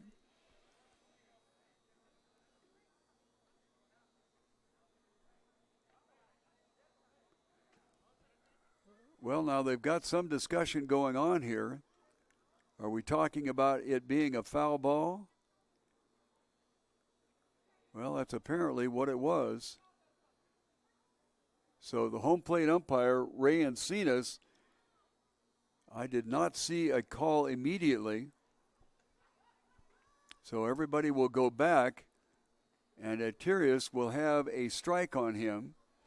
Runners at first and second, nobody out. Going to bunt the ball again. This one a hard bunt, and will go to first base. So the out is recorded there. The runners move on. So the sacrifice by Diego Iteras will get the first out of the inning. they do achieve what they needed to do, and that was getting runners to second and third. So 2 runners in scoring position, and Ivan Gallego will come up there. As I mentioned, he came in the 6th inning and took one in the wallet. The infield is in, as the Kings cannot afford to give up any runs. They're down by 2. And they want the outfielders to come in. So anything hit to the outfield or a fly ball to the outfield, this one down the right field line will make the seats about halfway down the line between first base and the corner. Corners here 340 feet away. Straight away, the measure is 275 to the gaps 390, and straight away 405. All 3 outfielders, Hostetler, Rivera, and Kroger, are pinching in to try to make sure that they can have a play at the plate. So the ball is to the third baseman, that's Charles Stewart. He looks the runner back to third and gets the ball over to first for the second out, and that will allow the infielders to go back as Alec Larson, the shortstop, will come up. Larson got 3 consecutive hits and got a couple of RBI in there, then hit a sacrifice fly for an RBI in the 6th. So he's up there 3 for 3. First pitch swinging, a high hopper to shortstop. Ferris does a good job getting it on the hop, but throws it low. Fortunately for him, it was dug out over there and records the out. So 6-3 out for Larson, and will go to the top of the 9th with the Kings having to make up 2 runs after 8 full innings of play. Nothing across for the 9th, or for the Knights in the 8th. And after 8 full, it is the Knights 7 and the Kings 5, and they're coming up. Come see the difference at Goliath Auto Sales. They are the no-pressure used car dealership at 5170 North La Cholla Boulevard in Tucson. Now, one of their customers was very pleased with what went on for him. John wrote, "It was the most painless deal I ever had buying a car. I would highly recommend Goliath Auto Sales. For value pricing, affordable vehicles, make sure you check out Goliath Auto Sales."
First pitch swinging is the shortstop for the old Pueblo Kings.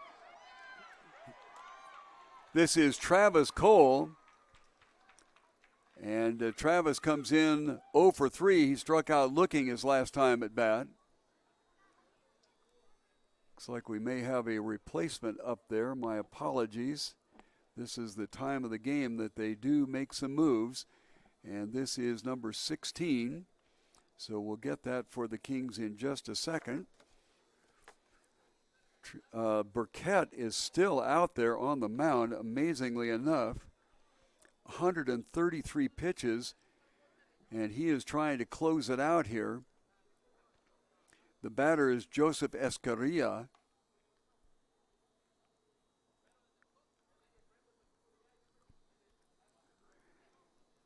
Count is 2-2. Nobody on, top of the 9th inning. This one blasted into center field, and it goes right at Parker Collette for the out. So a hard line drive. Collette had to go about 4 or 5 steps to his left and came up with the ball.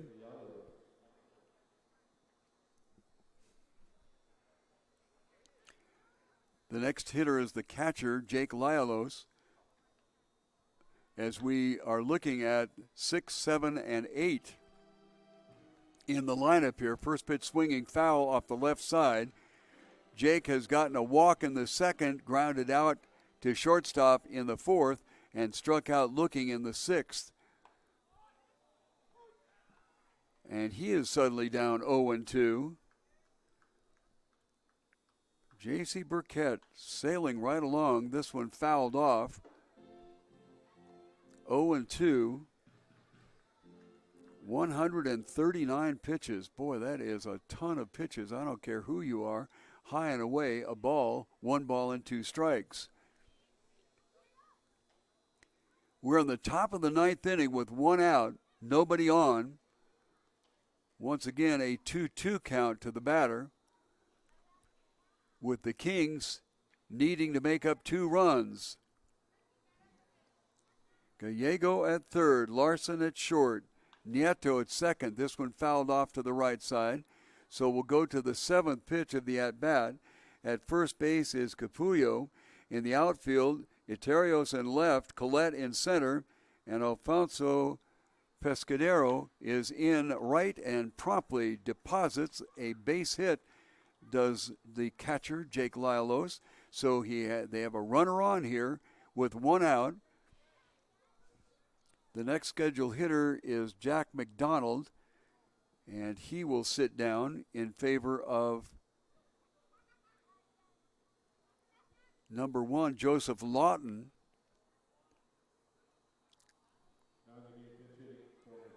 So Jonah Lawton will step in, trying to keep things alive here for the Kings. They're down by 2, top of the 9th inning. Move to first, not in time, but the ball gets away. And the runner for Lialos will go to second base, and he's going to try to go to third, but there's nobody holding at second, so he could take a big wide turn and hopefully get a bad throw from the outfield, but it does not work out that way. So the error is going to be credited to the pitcher.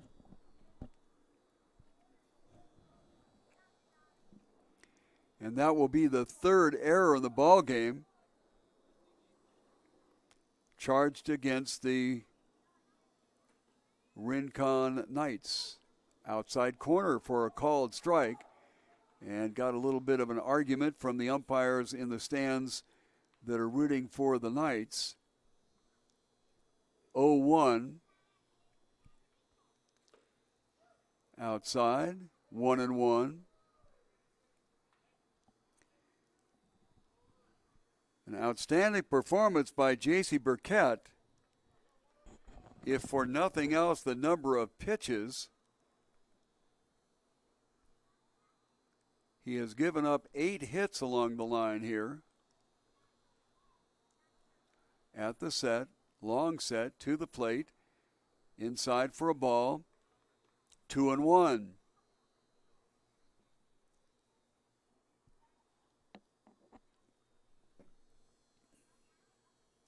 Hostetler is the next hitter. At the set, 2-1. Appeared a skosh inside, but rung up. Certainly Lawton did not agree, nor did the dugout on the Kings side. But that is a moot point. 2-2 is the count. First base is open way outside. 3-2 will go the count. We have 1 out on a ripping line drive to center field. Parker Collette out there only had to move about 4 steps to his left and gathered it in. The next one was a base hit, and now we're 3-2 to the pinch hitter Lawton. Lawton into the game with a .222 batting average in the stadium. Pitch swung on, fouled back.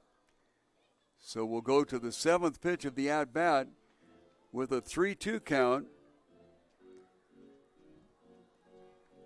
There's no one warming up behind Burkett. So they're going to go with him all the way. He is up to 149 pitches. Outside, and we have 2 base runners. This is not a positive situation for the Knights, as the go-ahead run comes to the plate in the form of Ivan Hostetler. Hostetler batting .400 in his stadium appearances. He topped one back to the pitcher in the 7th inning and was out. So here he is in the top of the 9th, around a bunt. Ball was probably outside. You've got to bunt the strikes.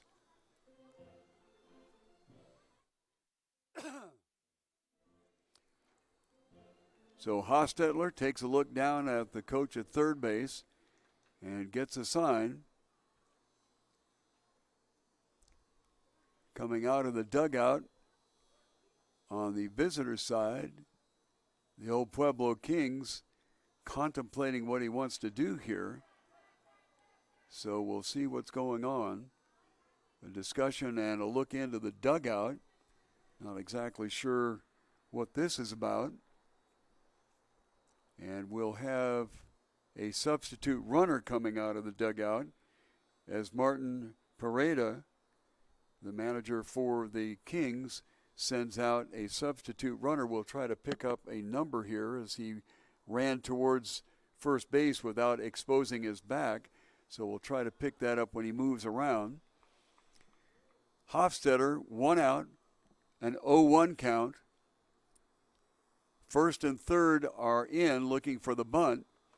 Way outside for a ball.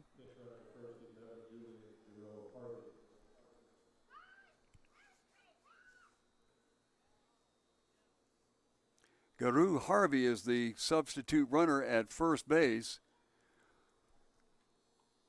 Hofstedler was not bunting last time, and he is not bunting this time. Swings a little late on a curveball and puts it into the right field stands. And, of course, when we talk about stands here at Kino Veterans Memorial Stadium, we're talking about seating along the foul lines, as there is nothing out in the outfield that would be considered stands. Although that grass out there is probably going to be full of people on the 4th of July, the 4th of July fireworks show and ball game here. To the plate, inside, the ball gets away and everybody will move up. So now the situation is that an outfield hit has a great opportunity of bringing in the 2 runs that will tie it up. The count is squared up at 2-2. Top of the 9th inning. We have 1 out, and the double play has been erased by the wild pitch. So you can't get a double play and get out of the inning. On the corner for a called strike, and that is a huge strikeout. So that'll bring up Shane Shepard. Shepard put one in the stands night before last. Tonight, he is 0 for 1. He got hit in the 2nd inning and walked in the 5th inning. Pitches on the knees for a called strike. Shane came into the stadium tonight batting .263, but he does have power. All they need to do is get one on the ground in the outfield. This one sliced towards left field, and it goes through. It'll be a tie ball game. The left fielder loses the ball, does not have an additional advance, so Shane Shepard comes through with a 2-run base hit, and we're all tied up in the top of the 9th inning. The runner for Lauleos comes home.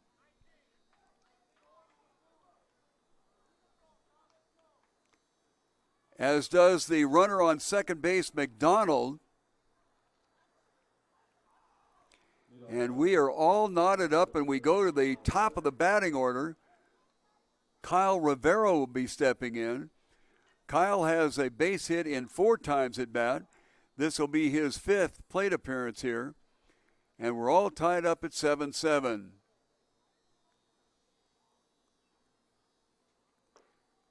At the knees for a called strike, J.C. Barrett, 157 pitches. Not exactly sure that you want to extend a pitcher that much in a summer league, but that's the decision, and he's there. In the dirt, knocked down by Quijada. Holds the runner. 1 ball and 1 strike. A line out, a base hit, a walk, a strikeout, a 2-run run-scoring single, and that's how we're at 7-7 here in the top of the ninth. At the set, 1-1. This one lifted to right field. A late start by the right fielder, Pesquera, and he just barely grabs the ball, could not find it right away. And that was kind of a heart-stopping moment there. But finally, Alfonso grabbed the ball and ended the inning, but not before 2 come across. And after 8.5 innings of play, it is all knotted up at 7-7. Your Jimmy John's restaurant locations in and around the Tucson area know how much you care about freshness. Now, that's why they spend hours in preparation every day just to make your sandwich quickly and efficiently when you show up. You get the freshest breads, all natural meats, and hand-sliced veggies every time. Stop by the store, or if it's more convenient for you, order online at jimmyjohns.com.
To the bottom of the ninth, 7-7. Sam Gustafson swings on the first pitch and gets it over to second base, who throws him out. Second baseman Komanek, first out, bottom of the ninth inning, and pretty important to get that first runner on, but that will bring up Tyler Thomas, the designated hitter. The Knights got the first 2 runners on, actually had the bases loaded there in the 8th inning, but could not come up with getting a run across. This one lifted high to center field. Kyle Rivera has it in his sights and gathers it in. 2 up, 2 down. And first pitch swinging, and that is the last thing that you want to do when you need base runners. You need to work the pitcher. The center fielder, Parker Collette, will come up there. Parker has not gotten a safe base hit in 4 times at bat. His 5th appearance here. With nobody on in the bottom of the ninth, and we do go 1 extra inning. After that extra inning, if it's all tied up, that's the way it stays. This one, a high hopper up the middle, backhanded by the second baseman, Komanek, and he doesn't get him at first. I'm sure that they'll score that as a base hit without regard to the fluff there. And that will bring up Mark Islas. Islas batting .278 coming into the game, and he too has gone 0 for 4. 2 outs, a runner on, and we'll see if they make any effort via the steal or anything else like that. Parker Collette, the center fielder, would be expected to have pretty decent speed, and he goes on the first pitch, and they hit the batter So that will put runners at scoring positions. Second base is Parker Collette. And on first base is Iceless, who just got one plunked. That will bring up Peyton Capullo. Capullo got a double in the fifth inning. In the seventh, he grounded out to shortstop. Before that, he struck out looking and walked and came around to score. So an opportunity here. This one hit right up the middle, but Ferris grabs it. The throw to first, and that is the out. So 4-3, and very, very impatient base hitters as they all swung at the first pitch trying to get something going. So at the end of 9 full innings of play, our score is all tied up at 7-7. We'll go 1 extra inning. The Rincon Financial Group is a Tucson organization that understands that individuals face unique challenges as they prepare for retirement. The Rincon Financial Group is standing by to take the mystery out of preparing for today and tomorrow. What goal do you have? Retirement preparation, college savings, maybe estate strategy? Well, the personalized services of the Rincon Financial Group is ready to focus on your needs, wants, and financial goals. The Rincon Financial Group.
Well, the Kings are in an enviable position here from the standpoint that they got 2 to tie it up last inning, and they will bring second, third, and fourth hitter in their lineup, Angel Ferris, who came into this game batting .405. However, he is 0 for 3, 0 for 4 tonight. And we have a new pitcher on the mound. Jake Matthews takes over for J.C. Burkett. Burkett with 140-some-odd pitches, 149 at last check. A one-hopper out to Alec Larson at shortstop. He gets it a little offline to first base, but Capullo goes over and picks it off, and the first out of the inning is recorded. That'll bring up Austin Komanek. Komanek batting .350 or .389 when he came in. Has 2 base hits in 4 plate appearances. However, one of those plate appearances doesn't count as an at-bat because it was a sacrifice fly RBI. First pitch swinging out to Gustafson at second base, and he gets it over to first for the second out. As once again, the batters are not being patient. Ferris first pitch swinging. Komanek the first pitch swinging. And that'll bring up the third baseman, Charles Stewart.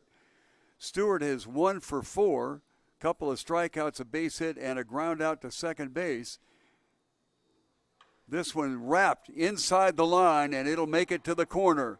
Headed towards second is Charles Stewart. The ball has trouble in the right field corner, and that'll bring Stewart all around to third base, and he holds up there. So the ball has gotten into that corner over there, and the right fielders have had a horrible time tracking it down. Out there was Alfonso Pescaria, and the ball bounced off the wall and rattled around at the 340 sign, and that allowed the go-ahead run to be 90 feet away on first base. Cameron Kroger is the batter. Kroger got a triple of his own in the first inning, and since that time has popped out to the catcher, flown out to left field, and lined out to right field. First pitch he sees is a called strike. This one wrapped down to third. The third baseman comes up with it, Gallego, and gets it over to first as he handles a hot shot down there, and the third out of the inning. So the opportunity for runs to score escaped the Kings in the top of the 10th inning, and we will go to the bottom of the 10th, all tied up at 7-7.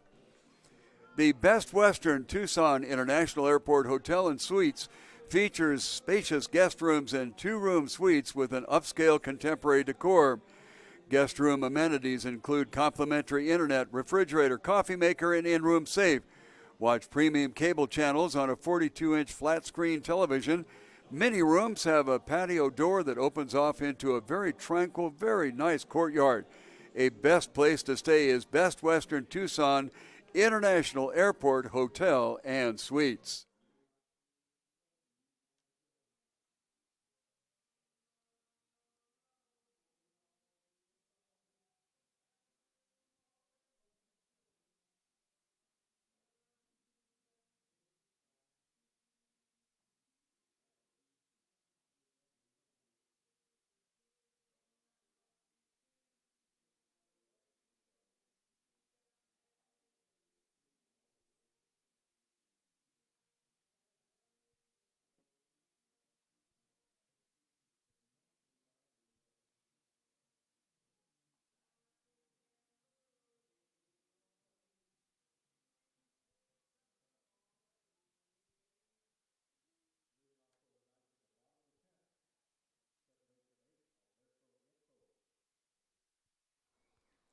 Alberto Nieto, who's playing second base now, will move in as we will see the 7th, 8th, and 9th positions in the batting order as the Knights try to get a walk-off and win this thing. The count is 7 runs for the Kings and 7 runs for the Knights.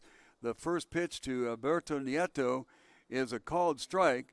Alberto is 2 for 4 on the evening. Got a base hit to his last appearance in the 8th.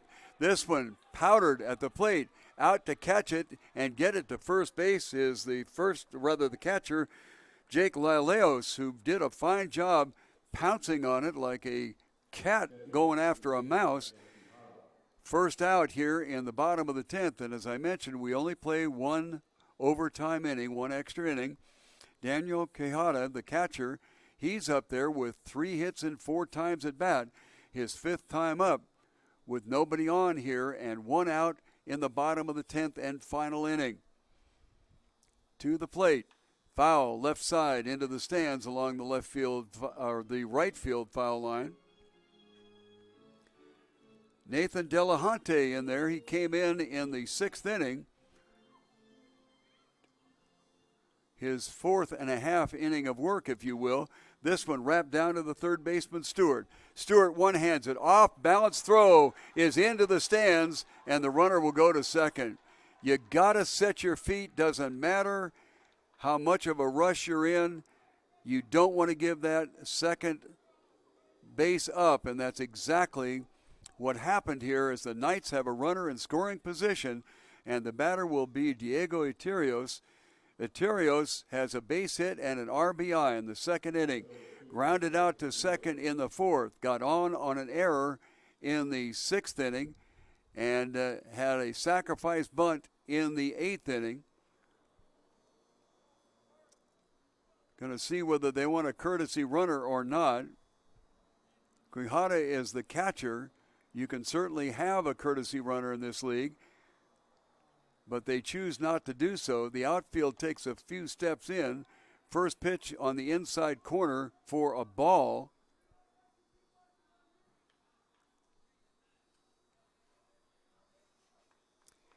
At the set, 1 ball, no strikes, 1 out, runner on second. This one lifted to the right side and into the stands.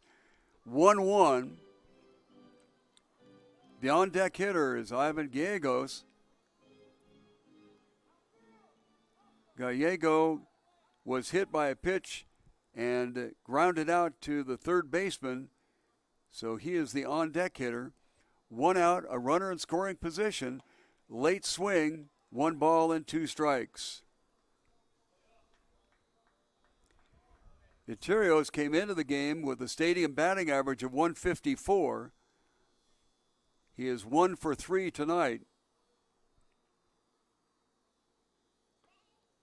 Looked like almost a palm ball that floated high for a 2-2 count.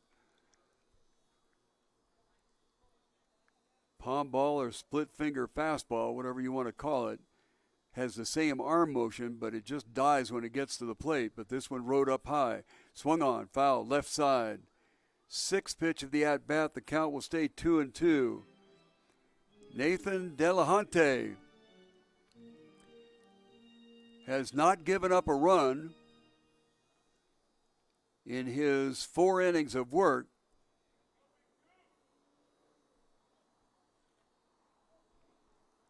The only run that was given up while he was on the watch was credited to the previous batter. This one hit into left center field, and that will break the run at first, coming home, and they win it.